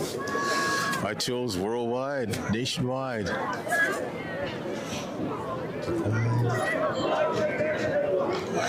First down. Okay. So making the walk of shame here on the football We got field. a lot to sort out here tonight, Bill. They sure do. I still don't know what that one penalty was on the kickoff going out of bounds. And the next thing you know, the ball line of scrimmage is the 50-yard line. Midfield. I would like to get I'll have to ask Jake what that call was. Yeah, it would be nice if they had, you know, a little Mike D out there mic'd up or something. So ball's going to be at the 30-yard line now, 1st and 10 for Douglas. Rolls to the near side, looking to pass. He's got good protection. Now it's starting to break down. He tucks it under and runs. Tries to get to the sidelines, and he's going to run out of bounds right around the 40-yard line. They're going to mark it up into 39. Got a hanky on the field, Bill. And another flag on the field across the way. Probably a hold, I would imagine, because he had set up to pass. The offensive lineman is pleading his case. Maybe he was like, I didn't hold him. Come on, man. This is what I was doing. Yeah, it was number 77, the big tackle for Douglas. He was trying to demonstrate to the referee what he did, but the ref's like, no, I saw some jersey He's tug. like, I'm not buying that technique. So those of you at home that played high school football, I'm sure you can relate. So once again, it's going to back him up 10. 1st and 20 now for the Bulldogs. Coming out of the huddle, line of scrimmage is the 20-yard line. They need to get to the 40-yard line. The only bright side to that whole thing was that it's going to remain first down. Little swing pass over to the far side. He's going to try to get upfield and brought down by a couple of Mustangs shy of the 30-yard line. Doesn't get quite back to the original line of scrimmage, but some positive yardage by the Dogs. He gets a lot better when he's decisive like that, Bill. When he takes his drop back, puts his foot in the ground and makes the throw. When he starts surveying, he goes through his progressions, he tends to, I don't know, just run instead of sticking with his faith of his receivers running the routes. Well, I think a lot of it has to do with the great coverage in the secondary by the Mustangs. I mean, he's got nowhere to go, and you know, instead of losing yardage, he's smart enough to tuck it under and get what he can get. So it looks like 2nd and 11 now for Douglas.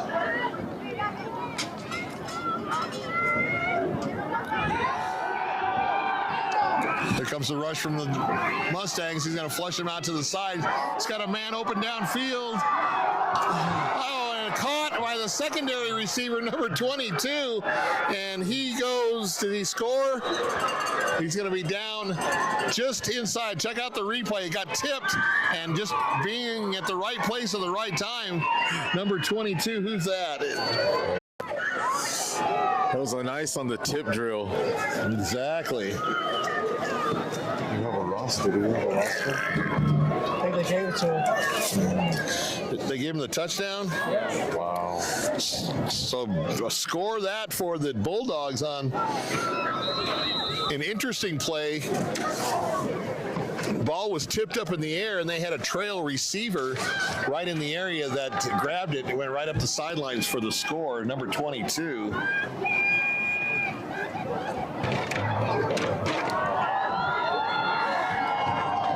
Kenny Nelson, the receiver that scored the touchdown. The point after is good, so right now we're back in a good game, 20-14, and 9:39 left to go here in the third quarter. So if you're Douglas, you get the 3 and out of the halftime break that you're asking for, and now the ball might be bouncing Douglas's way in the second half, just like Sahuarita avoided that disaster. Here we are coming back in the second half, and see if the ball doesn't break Douglas's way. You know, more times than not, that tip ball is going to go to the defense, but I don't know why they had 2 receivers in the same area. Normally that's not good because you're drawing 2 defenders also with you, but he just happened to be at the right place at the right time, and Johnny on the spot. Yeah, I mean, took it down and scored a touchdown, 20-14 now, as Douglas prepares to kick off. So once again, we're tightening up. This is going to be a good game. Don't go anywhere. I'm kind of glad we changed games because nothing against Walden Grove and CDO, but it's 28-0 over down the street. So this is a good one.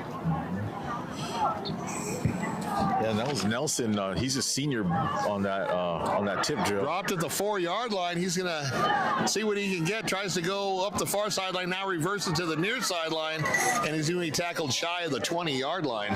Once again, momentum swinging in this game, Bill. It's gone back and forth. Sahuarita had it most of the first half, but the second half, the momentum is clearly on the Bulldogs side. Bulldogs have all the momentum now and just down by 6 points. As it continues to get colder here.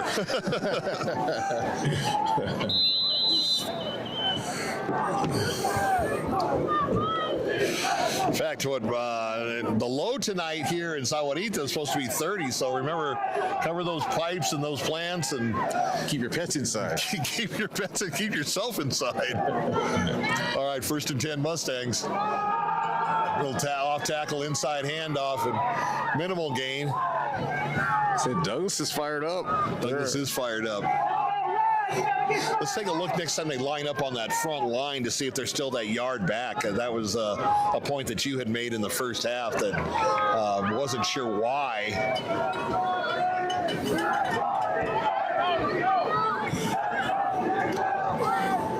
Yeah, it looks like they've adjusted with the 3-man line. So Douglas going to a 3-4 now. Going to be a pass to the far side and complete, short of the first down. But you know what? He did a really good job. That ball was thrown at his feet. He had the wherewithal to go ahead and make the completion. It's incomplete. And, it is incomplete. Yes. Okay, I looked like he had caught. Oh, a flag. Somebody must have said the magic word. Yeah, that skipped off the carpet. Okay, so incomplete, but we have a flag after the play.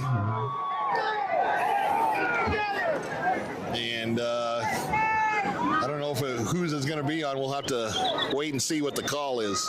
This is a crucial call right here. It really is, especially against the Mustangs, because that's going to back them up. Oh, my goodness. Wow, it's against Sahuarita again. So they must have said the magic word. That, you know what letter that starts with. Another unsportsmanlike, Bill. That's a whole. I didn't see the unsportsmanlike. I just saw him John at the ref. That's a whole handful right there. Yeah, that's half the distance, though, because it's the 20. They're going to just put it on the 10. Douglas has a small crowd out here tonight, but they're loud, Bill. Shoot, man, this is like they're in shorts and T-shirts over there. They're used to this weather.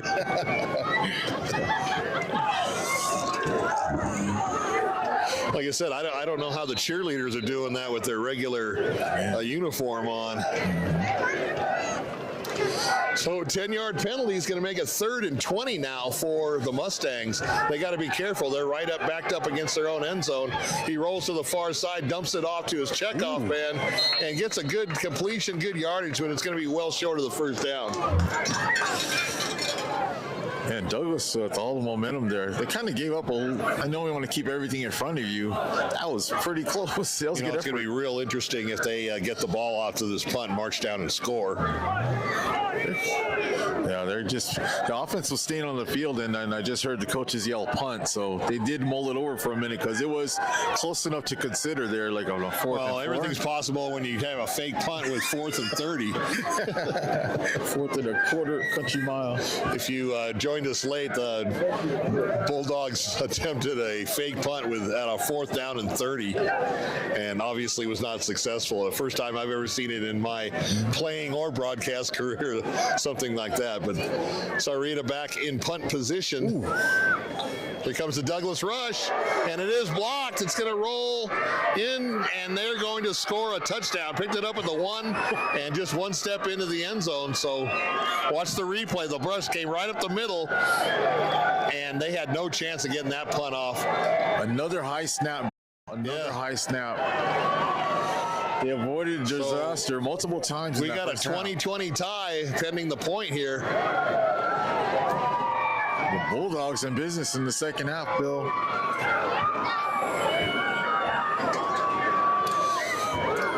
Now they're starting to bring the blankets out for the cheerleaders. Yeah. They need to go in the locker room and put the sweats on. There you go. All right, point after. This is going to either put Douglas ahead or we're going to remain tie. Kick is up, and it looks like it's good to me, right down the middle. So with 8:38 left to go here in the 3rd quarter, Douglas with their 21-20 lead, the first lead of the game for Douglas.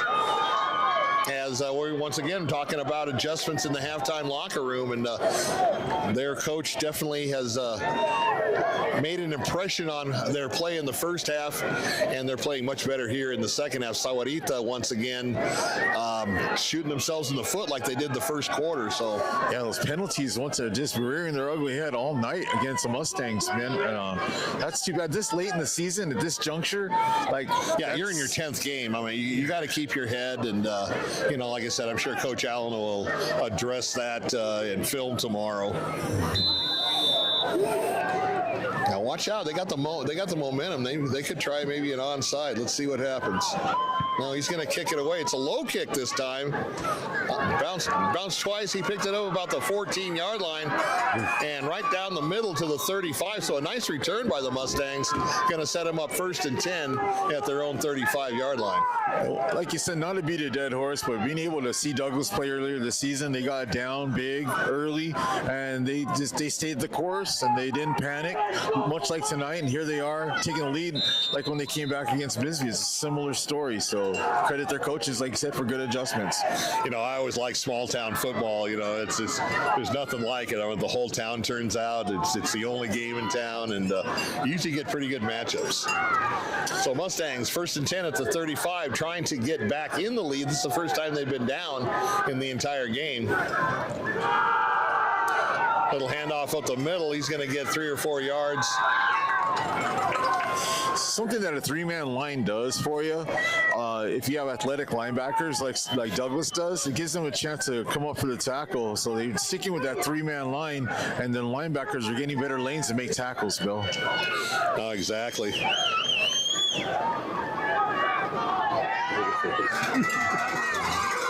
Someone give me a hot chocolate. He's got the hood on. All right, 3-yard gain, 2nd and 7 now. Ball at the 38-yard line. They've got to get to the 45. And looks like he did on that play, just carrying tacklers with him across the 45 for a first down. Yeah, That's the drawback of that three-man line. If they do start getting success, they'll probably have to bounce back on that four-man front. And I think this is good play calling for the Mustangs. You know, let's just run the ball. Let's do what we need to do. Let's do what we've done all year, and you know, and not commit penalties. Yeah, your off-tackle plays are there if they're willing to stick with the patient run.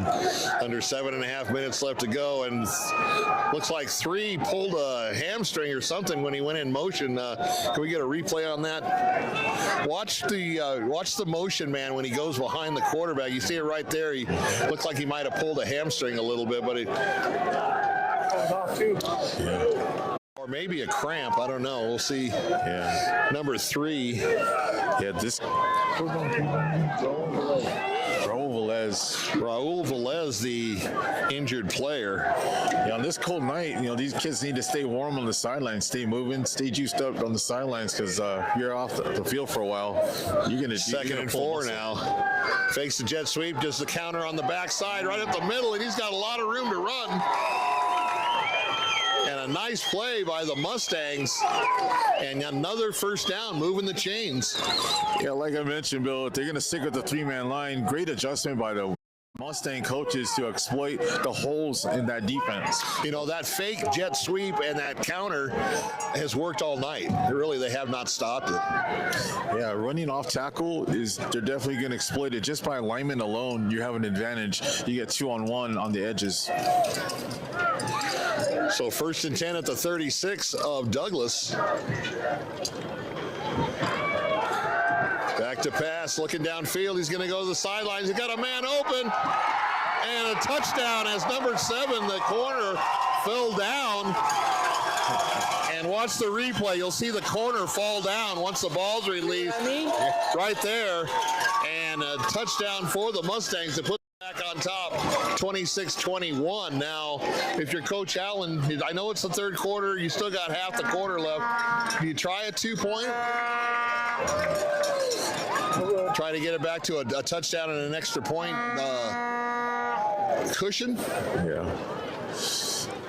And mentioning Martin's arm strength, that traveled 55 yards in the air. Yeah, Martin, he's got I wonder if he plays baseball. Does he play baseball? Yeah, he's got a good arm. And only a sophomore, once again. We remind our viewers at home, he's going to be around for a couple more years. Glad there's no transfer portal. Yeah, no transfer portal in high school. So 26-21, they are going to try to go for 2, and they try to blast it off tackle and get the 2-point conversion. So now they lead 28-21, a more conventional score, and they made up for the missed extra point. And we've got a great game here with 6:03 left to go in the third quarter.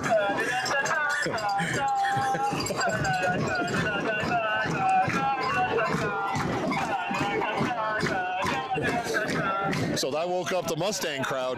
Yeah, the Mustangs in general were sleepwalking coming out of that halftime, and it seems like they've woken up now. Sleeping giant. Yeah, you don't want to fall asleep. You might freeze. You might turn it into an ice cube. Kind of funny, we were talking a little bit about this on the pregame show, how hot October was. I mean, you're getting close to Halloween, and it was still, flirting with 100. And, is this summer ever going to end? And November comes in, and now we're freezing. Yeah, we got our 1 week of fall. Now we are in winter. Takes it right up the middle on the kickoff, and he's going to be stopped just over the 30-yard line. Was there a flag on the play? And once again, we've got another player limping off the field here. Yeah, they got to stay warm on the sidelines.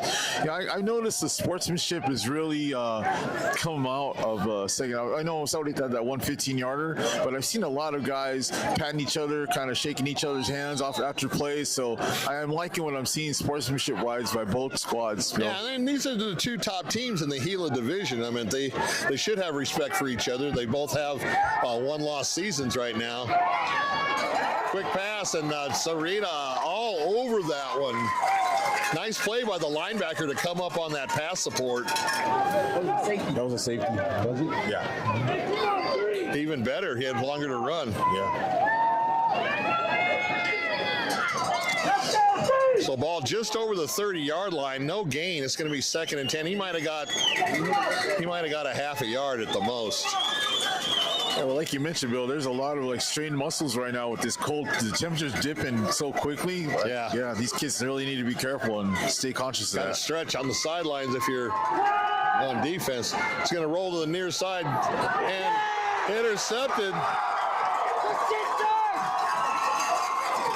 Number 42, that was my number. Sergio Burgos. Sergio Burgos with the, and you know, he stepped in front of the pattern, but that pass was very weak. I mean, he was the only one that was going to catch that ball. Did we show the replay on that? Yeah, you guys saw on the replay that the ball was thrown short and basically it was like kind of a pitch and catch situation there. And once again, Mustangs coming to the ball. So once again, momentum changing now, and Sahuarita with the short field now. Yeah, he tried to jump pass right there. He kind of left his feet and he threw the ball at the same time. Took all the air out of underneath that ball. It was easy pickings. 5:06 left to go here. 1st and 10 at the 39 for the Mustangs. Player late coming on the Late substitute. They only had 10 guys.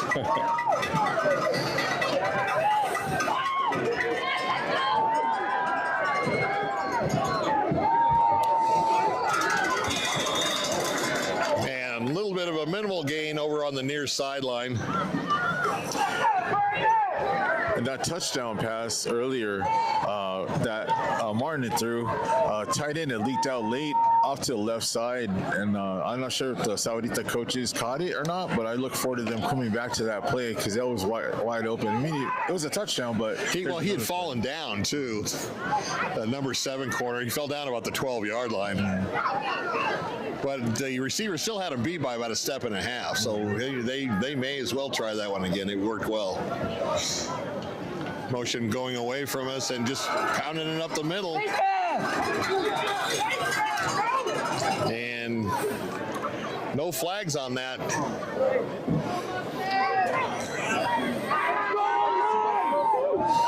So it's going to be 3rd and about 5 now for the Mustangs. Just under the 4-minute mark here in the 3rd quarter. Definitely a 4-down territory here. This is a spot of the field where we definitely got two downs to pick this up.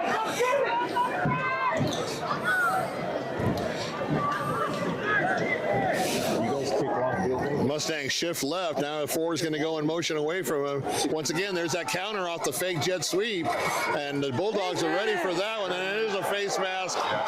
Flags all over the field. That's an easy call, and that's going to give the Mustangs an automatic 1st down on that penalty. Yeah, they got away with it earlier, not a second time. Oh, he didn't even try to hide it. He just grabbed his face mask. This has been a big game of momentum swings, Bill. Like Douglas had captured it, and Sahuarita has come right back. Douglas came out of the halftime locker room and just laid some wood on Sahuarita, and now the Mustangs returning the favor as they march off this 15-yarder. That's going to put them inside the 20-yard line at the 19, and 1st and 10 for the Stangs. Another fast-moving quarter here. We're down to just over 3 minutes left in this the 3rd quarter. Hopefully the 4th quarter can go fast so we can get warm. Faster than the temperature's dropping. Yeah, exactly. 30 degrees tonight down in Sahuarita, so cover those plants, keep your pets inside, keep your pipes covered, make some chocolate or coffee down the middle, and touchdown wide open in the end zone. And a great route by the receiver. Let's take a look at that again. Just found the soft spot in the defense right over the middle, as you can see right there. And just a nice break off pass pattern on that post. Yeah, the slot receiver, he got lost in coverage. I don't know how he lost. It was just a simple pitch and catch right there, Bill. Yeah, he just ran that simple post pattern, but he got into that soft zone of the defense. Yeah, it was a really nice pinpoint. Another pinpoint pass by Martin. He's a real deal. Douglas comes out of the locker room, takes the lead, and Sahuarita 2 quick touchdowns here, and once again back to a 2-possession game. Low snap, kick is up, and the kick is good once again. So with 3:11 left to go, you see the score on the bottom of the page, 35-21 in favor of the Mustangs here on senior night. Martin Martin plays with a lot of poise. He's just real calm back there. No happy feet. He surveys the field. I really like he must do a lot of like 7-on-7. He's definitely coached up really well because his fundamentals are outstanding. He's the player of the game so far, at least in my mind. Absolutely.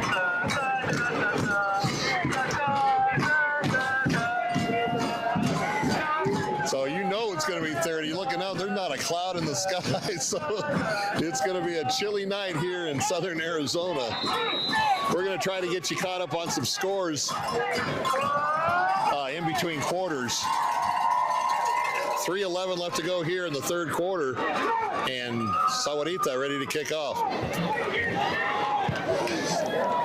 Deep kick once again, and he's going to let it go through the end zone and for a touchback, and the Bulldogs will take it 1st and 10 at the 20.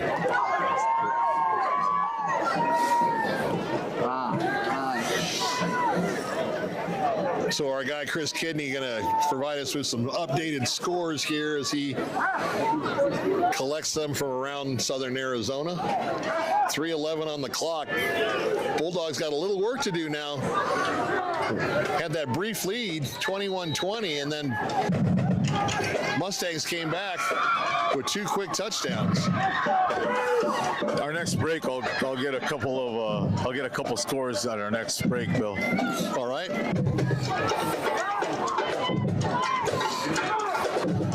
So this is for the Gila Division Championship here.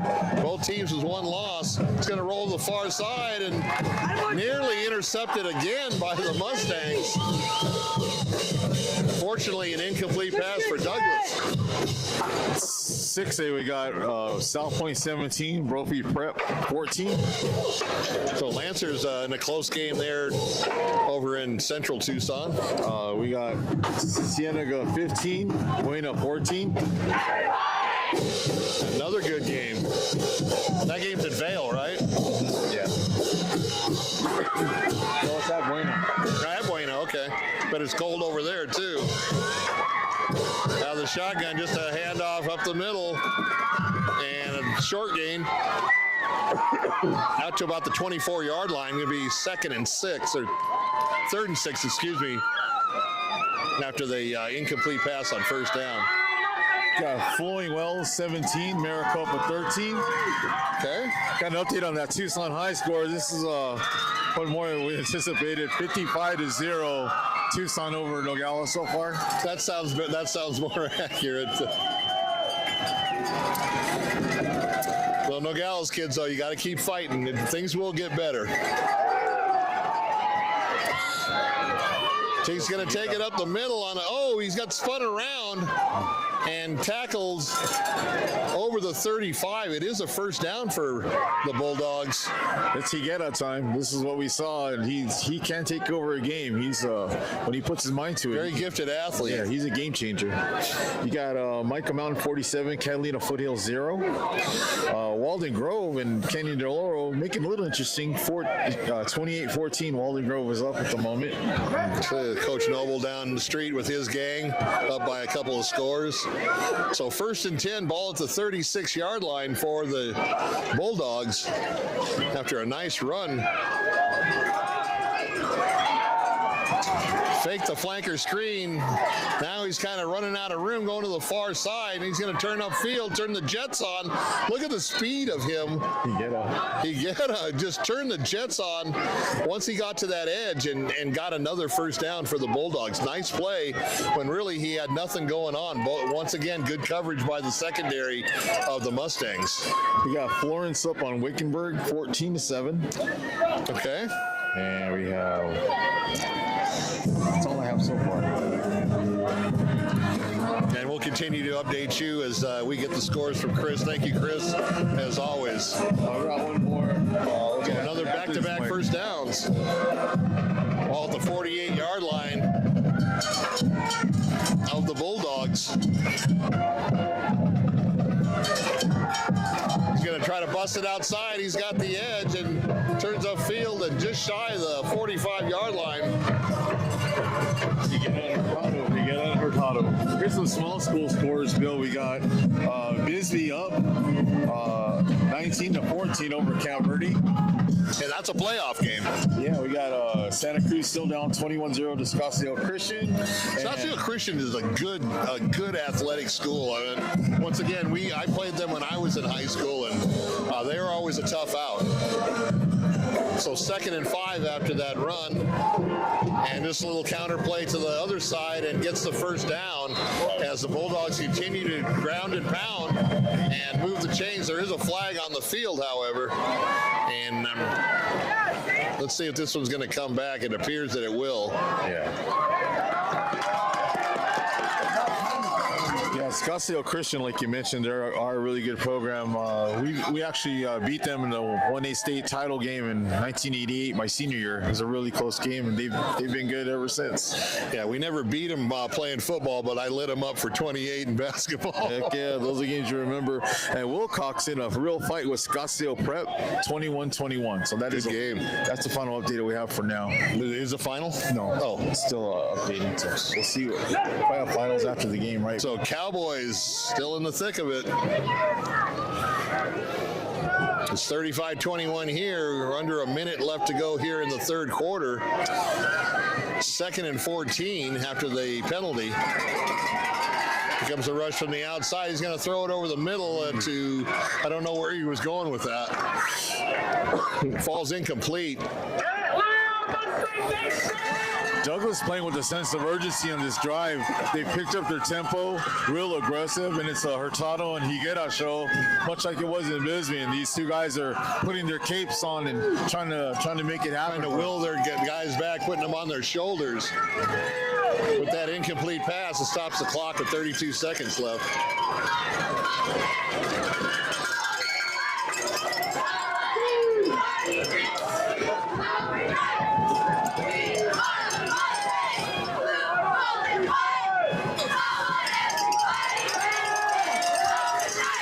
Rolling to the far side, he's in trouble. And he's going to be forced out of bounds with nowhere to go. Nice job by the defense of the Mustangs to string that one out. It's going to be a difficult decision here. We got a whole quarter to go still, but down 2 scores, 4th and 14. That's going to be hard to convert. Yeah, it is. And you know, on the other side, I mean, if you think about it, that Coach Allen's going to try to shorten this game. And as long as he can get first downs and keep those chains moving on the ground, he wants to keep that clock rolling. Looks like they are punting. So Bulldogs back in punt position, gets it off. Short kick. It's going to take a Sahuarita bounce backwards, and it's going to be down to about the 37 or 38 yard line. We'll see where they mark it.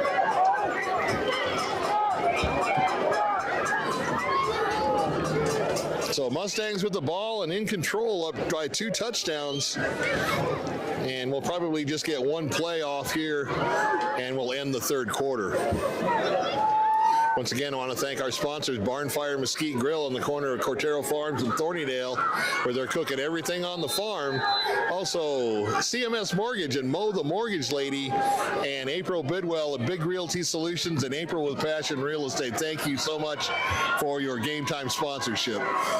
Trying to get a score from the Mountain View Ironwood Ridge game. I've called the source, so we'll see if I Called get the source, all right. Flanker screen out to the near side, gets around the first man and up the field. Nice move. Let's see a replay on that one. Watch the footwork of the flanker once he gets it. Boom, he gets the pass there, takes a little stutter step and right around the defensive back up for the tackle, and he just kind of left him in his dust. Jaden Williams, that's number 4, fancy footwork on his part. Probably a good dancer, too. Yeah. He's moonwalking down that field right now. All right, the last play of this quarter. I'm going to miss doing football. This is fun. It's our last Spotlight game of the week. We're not able to live stream playoff games. AIA likes to charge $250 per game, which is, in my mind, excessive. I don't want to hit my sponsors up for that type of charge. And that's going to be the end of the third quarter on that inside run. Got a couple of yards, and we'll change directions on the field and bring you the last quarter coming up. Once again, you're watching 520 Sports Talk,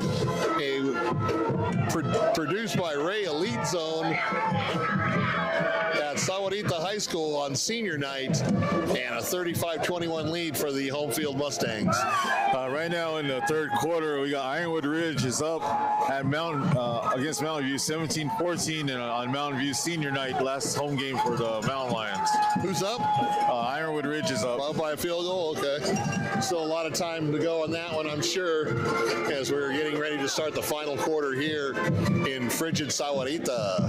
Yeah, Ironwood Ridge is starting quarterback. He's the nephew of my assistant coach, Renee Figueroa. So Renee with the difficult choice of cheering for his family and against his family because he's a mountain lion, but he also has to hope that his nephew does well for Ironwood Ridge. Well, it's kind of like Jesus and Didi Lozania down, good friends. Jesus, a former assistant coach for softball at Pima College with Becca Quiroz and Armando Quiroz. He and his wife Didi, both alums of Douglas High School, but all their kids matriculated through Sahuarita High School, and Kika was a very, very good softball player in her days playing with the Fanning brothers. Now she's working for Customs and taking care of this, keeping the country safe. They all work for Customs, the whole family. Start of the fourth quarter, and just a run up the middle of a short gain. It's going to be third, and looks like about 5 yards to go for the Mustangs. Once again, if I know Coach Allen, he's going to want to keep the ball on the ground and keep that clock rolling and shorten this game up with a 2-touchdown lead. Yeah, he's going to try and definitely take the air out of the ball. And if they get close enough, I really, once again, 4-down territory type situation, being on their side of the field.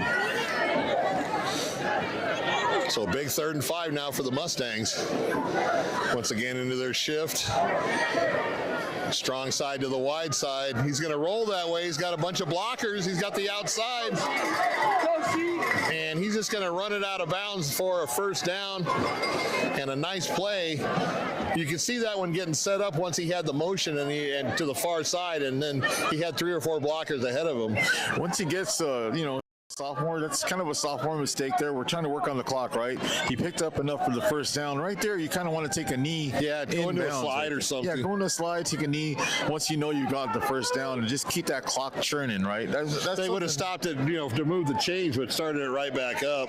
Yeah, so something that, like I said, he can build on and learn from. Everything's a learning situation. Sure. So Martin back in shotgun. Once again, 3's in motion, and just an inside handoff on that counter again. Nobody's going with the motion. Guy. Well, he was the one that pulled up with that hamstring injury. I mean, or maybe just a cramp. I mean, he appears to be okay, but you were exactly right. Nobody went with the motion man. Yeah, I mean, that would have been a really simple little swing pass right there, and who knows, him in the flat, and he'd still be running. He had all kinds of green ahead of him. Yeah, that's a really huge cushion they give him as well. Like they're playing really far off of them. Those bubble screens. Look how far the corners are playing off the receivers. Yeah, bubble screens are wide open if they want them. They could just stop and.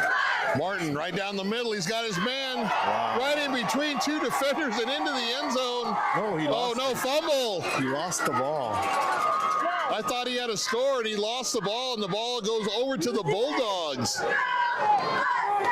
He got stripped. Oh, nice play. The defensive back for Douglas. Well, Douglas is going to make one last gasp at this game. There's got some great plays going on in this game. I thought that was a touchdown and a nice strip on the back end by the defensive back for the Bulldogs. Gives them the ball back just about the half-yard line, it looks like. That might have iced the game right there. That would have iced the game, I think. Yeah. A 3-touchdown lead. Yeah. We've seen Douglas score in a hurry. Yes, we have. They don't take long. Higuera and Hurtado, either one of those guys can make a house call. So they're going to move the ball up to the 5. So they got 95 yards to go, but they did prevent the touchdown. They got trips out to the far side of the field, single man to the near side. Watch a double fumble pass. on the snap. trying to get out of the end zone and gets back to about the line of scrimmage. That could have been disaster for the Bulldogs. They did that bunch formation again, Bill, that we talked about in the first half, and they were setting up for the double pass. The running back, he took a few steps back. If not for that fumble, that definitely would have been a double pass situation. Yeah, but they also showed their hand on that because of the fumble. So. Yeah, it's one of those ones you go to the bag of tricks and you don't want to waste an opportunity. That's unfortunate for Douglas's perspective. Yeah, and he was fortunate to get back to the line of scrimmage on that one. Looks like a timeout on the field called by Coach Allen and the Mustangs. It'll stop the clock at 9:39 left to go in this one. And the home field Mustangs on senior night up 35-21 here on the 520 Sports Talk Spotlight Game of the Week, our final one for 2024. I'm not sure who called the timeout because it's showing both teams with 3 timeouts. Yeah, it is. I'm not sure who. Maybe it was an official timeout. They're lined back up, though, ready to go. Okay. Clock's running. So clock is running now, and ball at the 5. 1st and 10 for the Bulldogs. Second and 10, excuse me. Ooh. Once again, that big front line of Sahuarita just comes up and snuffs them. And I believe they lost another yard on that. So this is going to be a big time play. Now, you know, what do you think, Ramon? You know, you're down by 2 touchdowns. You got to get a score, but you know, it's 3rd and 12. You're going to put it in the air. If you're Sahuarita, do you bring the house? I would. Try to get a safety? I would. Why not? You're close enough. Like you said, Bill, you like to gamble, so that's how you get. I like to roll those dice sometimes. It's always nice. Come on, snake eyes. Yeah, absolutely. Yeah. Like you said, I'm aggressive by nature as well. Like I would definitely go for the knockout blow right here. So 3rd and 12. This is a big down, deep in their own territory. Ball's at the 3-yard line. Kind of air it out to the near sideline and just out of the reach of the intended receiver, number 7. That was a really nice double move there by the receiver. He ran an out and an up, and the defensive back got beat for a moment. The ball hung up in the air just a little too long for Hurtado. Yeah, was it Hurtado? Davion Fimbres was the intended receiver, and just about 1.5 yards. Oh, I'm sorry, Higuera. Over his head. I said Hurtado, I meant Higuera, sorry. I think they're interchangeable parts. Yeah. So this is also going to be interesting. Now, you got the punter that doesn't get the full yardage back. He's at the back of the end zone. And then a weak punt, and luckily it gets a Douglas bounce over the 30, and it's going to come to rest right around the 35-yard line. So once again, Sahuarita with another short field and the ball and the lead. He was lucky to get that punt off. He really was. They were bringing that pressure from the outside. He was very low on real estate right there. Very low on real estate. That's probably pretty much the best case scenario there for Douglas. Yeah, they were fortunate to get the ball off. It was not the best punt, but he was under considerable pressure. So nice call on special teams by Coach Allen. And the Mustangs take over 1st and 10 at their Bulldog 35-yard line.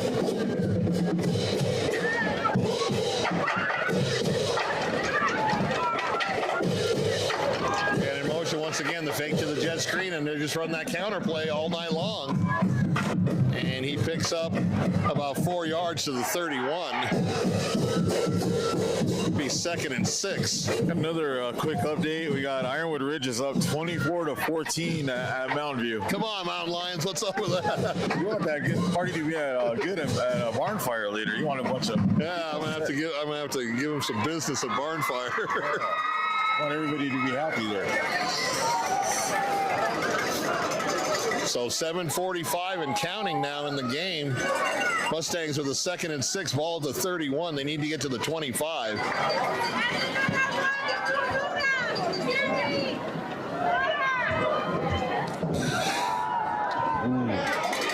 And there he goes into the secondary, and it gets the 1st down and more.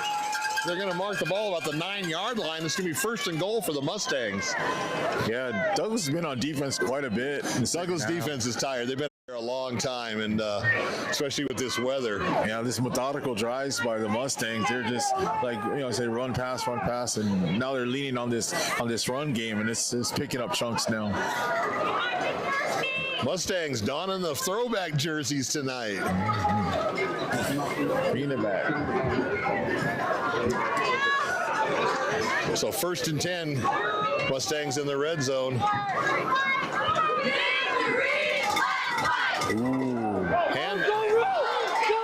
Oh, he faked everybody out and far side up the field and tackled right inside the 5-yard line, it looks like.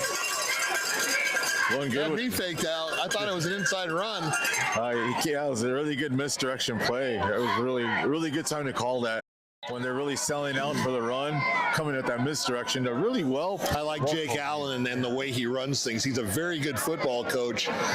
Chip, he landed a gold mine when he got Jake to come down here and turned Sahuarita around in his first year. This is his first year of coaching, and they're looks like they have the upper hand in this Gila division. They could be the champs. That's good in your first feather in your cap in your first year as a coach, like starting a culture and creating something positive, and you're gonna have these kids that are gonna want to come back in the off season and keep working harder and get better, and there's good things ahead for this Sahuarita program. I'm really happy for him and for Chip and the whole Sahuarita athletic program. This is good. They've been down in the past few years, and to get a shot in the arm like this and to be able to play for the Gila Division Championship and be leading by 2 scores about halfway through the 4th quarter. Yeah, I mean, this is a really well-called game offensively by the Mustangs as well. They've utilized, their quarterback skill set. They've used their offensive line. It's a well-balanced attack. They can't really key on anything. And there hasn't been any penalties for a while, so they've cleaned that up. Hope you didn't just jinx it. Yeah, exactly. Because we need these last 6 minutes to tick off. So I want to thank all our viewers, though, for watching this season with us. We wanted to come out. We wanted to do better. We wanted to do something special. We hit the gold mine with Ray. Absolutely. And Ray Elite Zone, and it's just going to get better from here on out. We're gonna take our show over to basketball, and then over in the spring into softball and probably baseball as well. Looking forward to that spring season, Bill. I'm looking forward to having you guys show up and take care of business. And you're gonna have to build us a press box. I think so, man. I want to see if that's in the Marana budget. That's right. And we're gonna love coming down here to Sahuarita and watching Mustang softball down here, as they always put on a great show, and they're always in the thick of things. I think they're on our schedule. I'll have to look. That would be a good game to do. So 6:42 left. Mustangs threatening. Ooh, good read. Started to go wide, turn around, and went the other way, and was met head on by number 22 for Douglas. The same kid we looked up earlier. Is it Nelson? Yeah, Nelson. He's the one that got that touchdown. That's right. Right place at the right time. Again. Yeah. He's old Johnny on the spot. Yeah. Well, and playing both ways, too. So they got double wide out to the far side, single to the near side, or to the short side. Now they even it up, and they just once again just keep the ball on the ground. That's it. And touchdown Mustangs. Kind of a delayed call by the officiating crew. So with 5:54 left, Mustangs extend their lead 36-21. The point after. That might be 5 minutes left, 20-point lead, 21-point lead pretty soon, and that might be all it takes for the Gila division title for the Mustangs. Yeah, a lot of good players out here, a lot of good plays both on offense and defense, but I really feel that Martin is going to be our player of the game. I don't think there's any question of that. And the kick is up and good. Yeah, so we're just under 6 minutes left to go. The Mustangs 42, doubling up the Douglas Bulldogs at 21. Yeah, I mean, give the Bulldogs credit. I mean, they came out in the second half. They had a lot of fight in them, but overall, They're a good football team. I mean, you know, you're not a one-loss team in division for nothing. And just tonight, it's been Sahuarita's night. You know, you got senior night, and let's watch. And hats off, thank you, Avery Halva, watching from OV.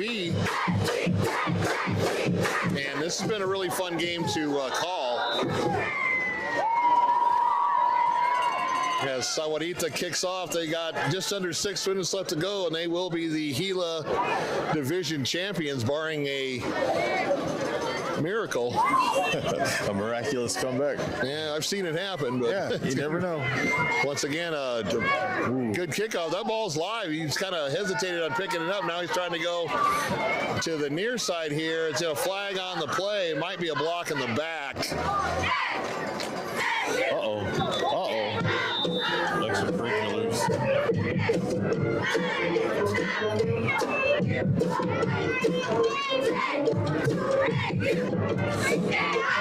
Yeah, Bill, we'll be hosting Sahuarita Mustangs and softball at Mountain View on March 13th. March 13th, okay. I'm sure your RD wouldn't mind. He's a nice guy. After I met him, he's like, yeah, you can come here anytime. So Yeah, that's for sure. I like calling softball. Softball is a great game. So with the penalty, they're going to march the ball back to the 18-yard line. Another update from Mountain View. Mountain View's cutting it close with Ironwood Ridge. Our Ridge is up right now 24-21. 23-21. That's going to go down. 24-21. 24-21. That's going to go down to possibly the last possession. So first and 10 here for the Bulldogs. 5:41 left, and they want to get some points on the board. Yeah, they need to make some magic happen. It has to happen on this. And once again, that flanker screen over to the far side. He's going to try to go up the sidelines and steps out of bounds smartly to stop the clock after getting the first down. So a nice call on that. Is there a flag on the field?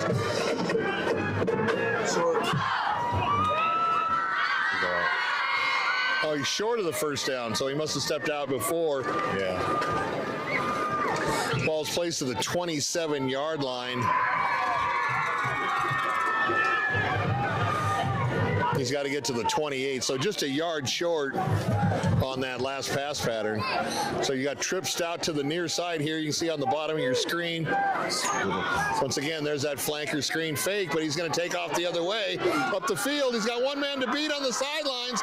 Cuts it back, and a nice tackle, touchdown-saving tackle by the Mustangs. Let's take a look at that one again. It was a flanker screen, and then he just tucked it under and headed up to the sidelines. And as Ramon pointed out, the guy's got some and just turned on the speed. Yeah, it was a fake pass. It was basically like a draw. He almost scored him. The only guy that could have prevented the touchdown made the tackle. Yep. So 5:13 clock is running. Bulldogs need to get the ball snapped. So they needed some quick strike plays. Once again. Good protection. Good protection. Now he's going to flush out to the near side. He's going to take it on his own. And he's going to go out of bounds just shy of the 25-yard line. There is a flag on the play. Yeah, it was a pretty clear block in the back. I'm not sure that's going to be the call. If they'll call a hold. I'm not sure which way it's going to go. Holding? Oh, they're going to call hold. Call a hold on the Bulldogs, so that'll bring back that play.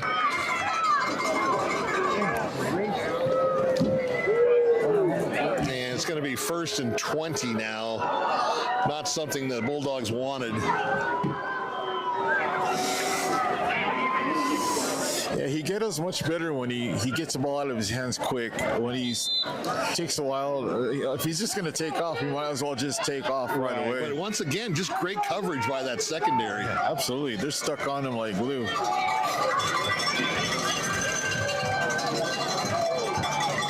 first and 8. Okay, it was a spot foul then. He completed over on the far side, enough for the first down, and he gets to about, looks like they're going to mark it about the 28-yard line. So he lost the helmet. So that'll stop the clock to move the chains, but Douglas needs to get up to the line of scrimmage, and now the clock begins to roll again. Yeah, they don't really have time to huddle up here. They need to get some sense of urgency. And they're doing that no-huddle offense when they went out of the locker room, and now they're going into a huddle. I don't understand it. I mean, that's a big hill to climb, being down by 3 touchdowns, but you want to at least show the effort. They're tired. I think a lot of their guys play both ways. Yeah, that's true. They don't have smaller schools that you'll find a lot of guys that rarely come off the field. Higuera back to pass. Over the middle, and once again, throws his 3rd interception of the game. And the ball back to the Mustangs. Alden Fox with the interception there. So that's 3 interceptions by Higuera. Mustangs take over 1st and 10 at the 27-yard line, and I don't think you're going to see anything but run. Yeah, this guy basically got a 4-minute offense here, Bill. He's going to run the air out of the ball, and Douglas, I don't even see them taking timeouts at this point. No, their coach has to see that his kids are tired. His kids are tired. It's just going to get somebody hurt, if you just keep extending this thing. It's kind of like getting 300 electoral college votes, right? Sometimes you got to call it. That's right. Sometimes you just got to call it. All right, 4:13 left to go. They ran a good race, but yeah, they did. Here it is. Once again, just an inside handoff. And gets across the 25, but not much more. But the clock continues to run.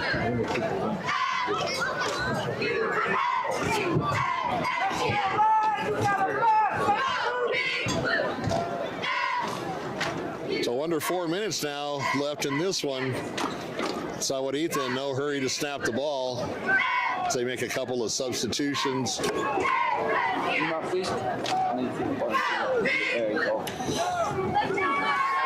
And we're most likely going to just see them hand the ball off. Once again, that little counter play, but he gets a lot of room to run and gets the first down to keep the clock. It'll stop to move the chains, but it'll start immediately after they set the ball down for play. And now we're under 3.5 minutes left to go. Once again, stay for the April Bidwell Big Realty Solutions postgame show. Coming up right after the end of this one, we'll try to update you on the rest of the scores around the area.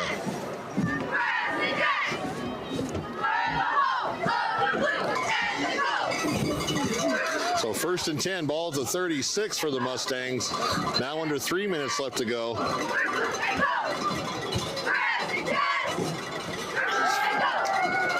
Little off tackle play and gets into the secondary and over the 45-yard, or right around the 45-yard line. We'll see where they mark it. Right at the 45. Not enough for a first down, but a nice gain. It'll be 2nd and short. And now under 2.5 minutes left to go in this one. Ooh.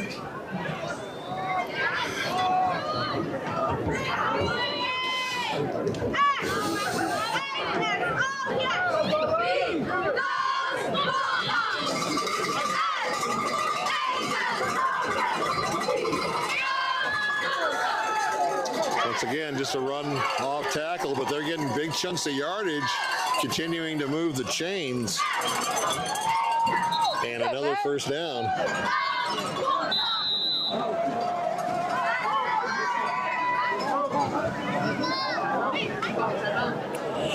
46 degrees now here late in the fourth quarter. Don't remind me. Started out at 59. We've lost 13, and we've had a pretty good game tonight, all things considered. And once again, we want to thank all the viewers and fans that have watched us throughout the season in our Spotlight Games of the Week, produced by Ray Elite Zone, Ray Tapia, on top of his game. And it's been a pleasure to work with both David Adams and Ramon De La Osa during the course of the season.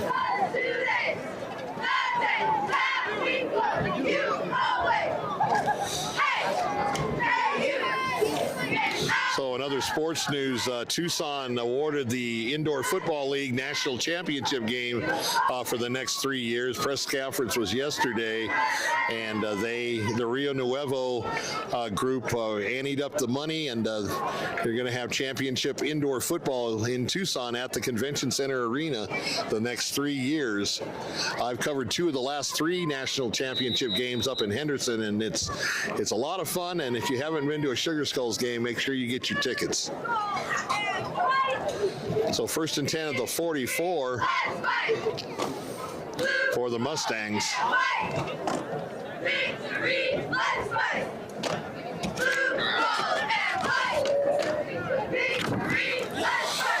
Martin with a pass to the near side. He steps, keeps in bounds, and now he's pushed out of bounds from behind. Didn't think I was going to see a pass on that one, but nevertheless, they kind of mixed it up.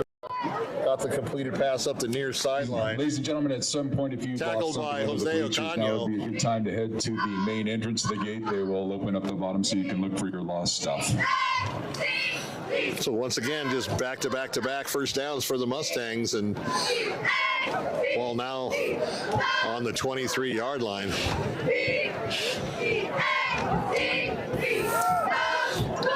And a nice play by the Bulldog defense, still playing hard, and a tackle for loss at the 25-yard line, loss of 2, with now under a minute 45 left to go in this one.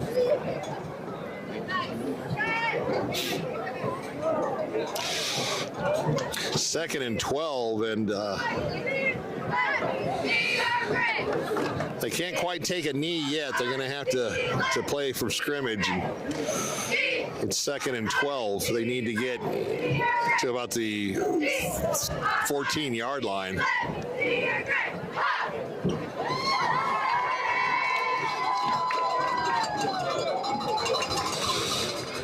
And Martin does take a knee. Shows you how much I know, huh? Coming up now, clock still running, a minute left and counting.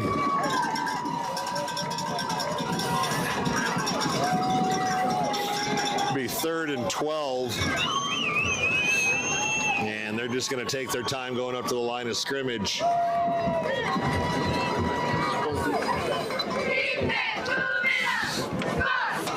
And they should just take a knee on this one, and that'll be a wrap.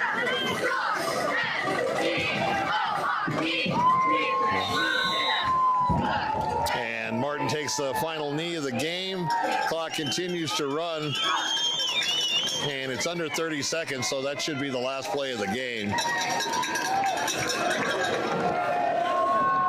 So the final score, as the clock ticks off, 13, 12, 11, and so on. The Sahuarita Mustangs on senior night here in their final home game of the 2024 season, victorious 42-21.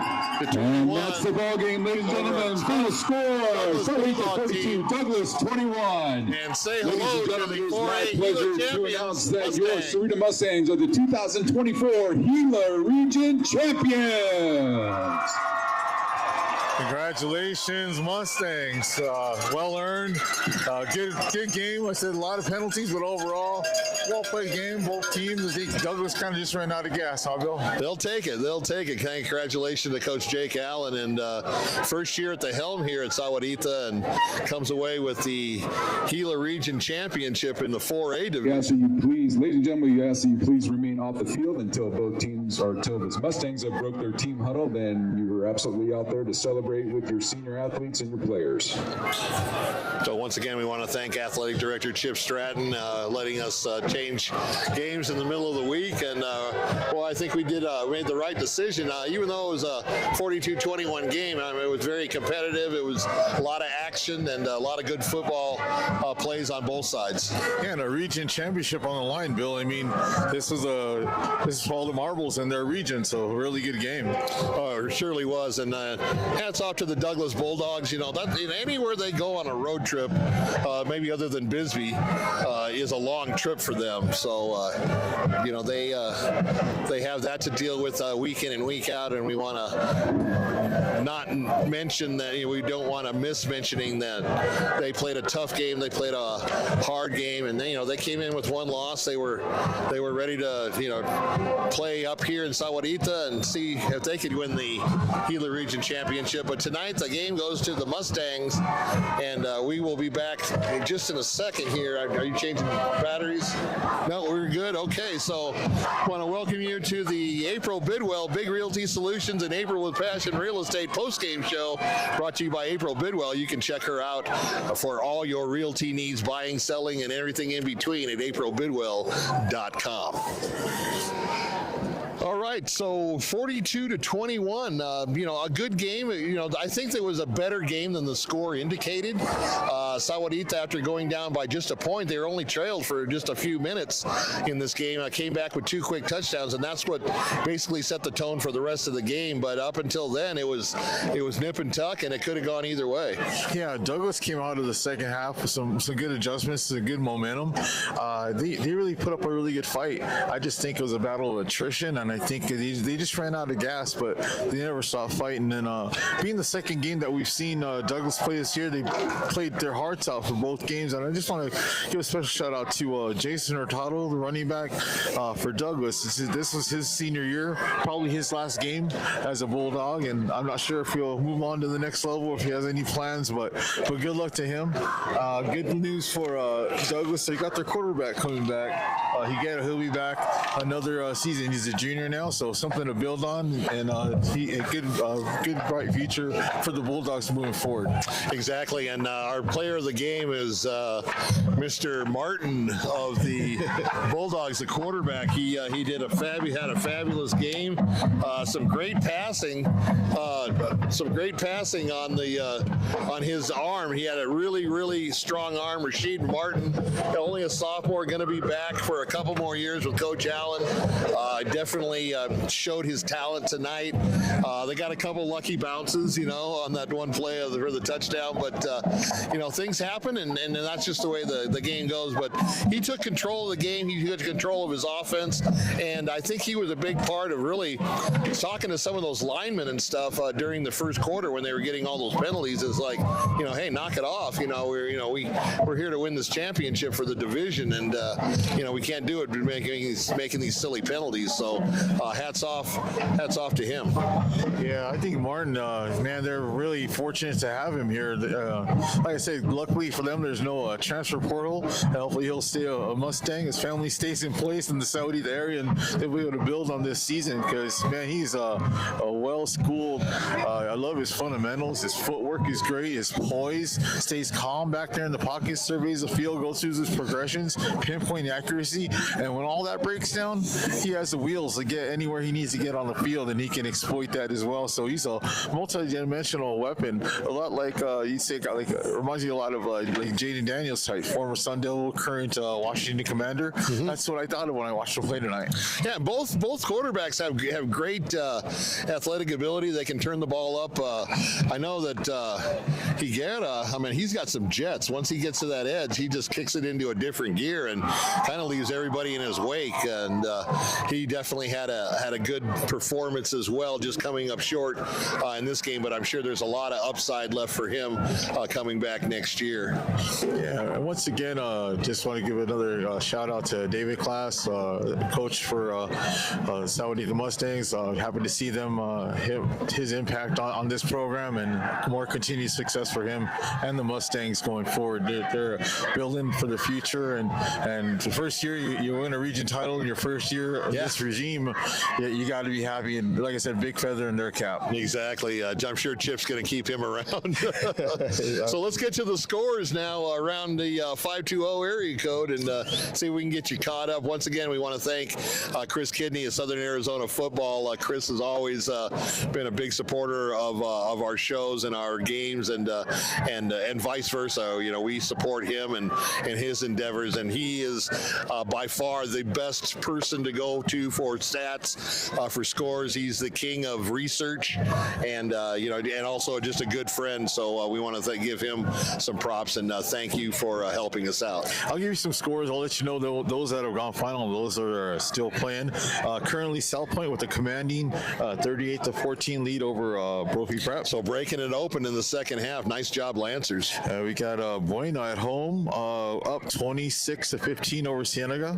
Okay, Coach Joe, congratulations on that. This one has gone final. We got our local Flowing Wells over Maricopa with a big 44-20 win. Flowing Wells surprisingly has had some really good games where they've blown opponents out. So congratulations to the Caballeros. Looks like Tucson High, you got that big lead, and they kind of took their foot off the gas. Good sportsmanship there.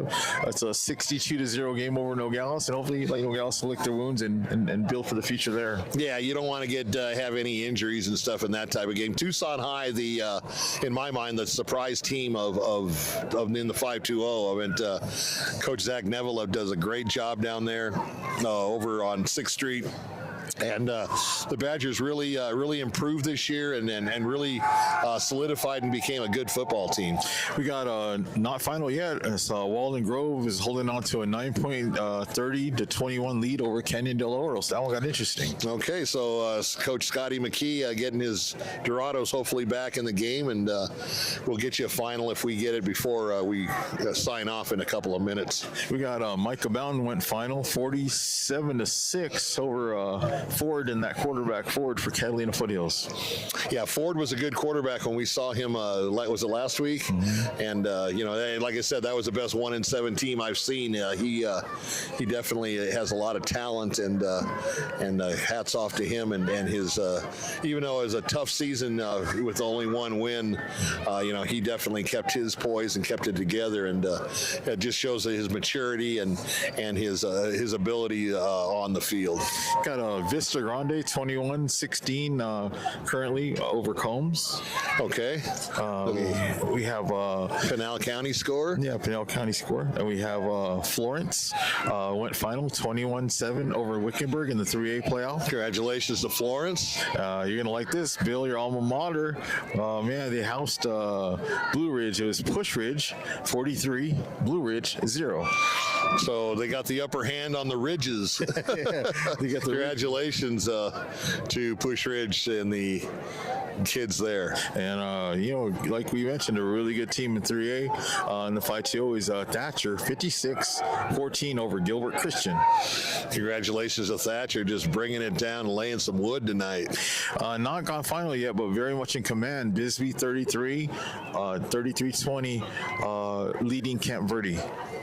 And congratulations, Coach Lopez, Carlos Lopez, and the Bisbee Pumas winning the division down there, the 2A South Division, and just a good bunch of kids. We've had their kids on because of small schools. They play multiple sports. We've had them on for football. We had their state championship baseball team on earlier from last year on the show, and same group of kids, but just a lot of good people in Bisbee, and hats off to one of my favorite athletic directors, Courtney Borges. She is in her first year, and look at the job she's doing. I mean, she's definitely a bright spot down there in Cochise County, and we're going to be eager to go down there and cover their winter sports. We got Santa Cruz Valley end up falling to Scottsdale Christian 28-6. I tell you, those Scottsdale Christian teams, they're hard to beat. I got them once. That was it. Yeah, I got a little bummer of a score here. We got Scottsdale Prep over the Wilcox Cowboys 27-21. Great season, Wilcox. Great season for the Cowboys, though. You keep those heads up in the air. You didn't get blown out. That was a playoff game, and you had a great season, and now we just kind of transitioned into basketball and wrestling. Hasn't gone final yet, but I got an update. The Mountain View Mountain Lions have come back to take the lead on Ironwood Ridge. The Mountain Lions are up 27-24 late in the fourth. That's my cue to go to Barn Fire Grill now to hang out with the Mountain Lions. So hopefully they'll hang on.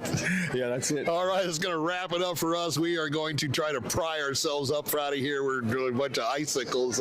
Once again, we want to thank Ray Tapia and Ray Elite Zone and his productions, and just a fabulous job. I'm sure everybody out there, we've gotten so much great feedback on our our football broadcast. Thank you very much for tuning in. We always like to bring you sports, but we wanted to kind of upgrade what we did and go a little bit more high tech. And when I got Ray off the transfer portal, it was all straight sailing from there. And we're going to continue to roll going into the winter sports with boys and girls basketball. We'll see what else we can come up with in the next months and heading into the holiday season. So everybody drive home safe tonight. Remember, I know it's going to be 30 here. It can't be that much warmer up in the Tucson area. Keep your pets inside, cover your pipes, cover your plants, get an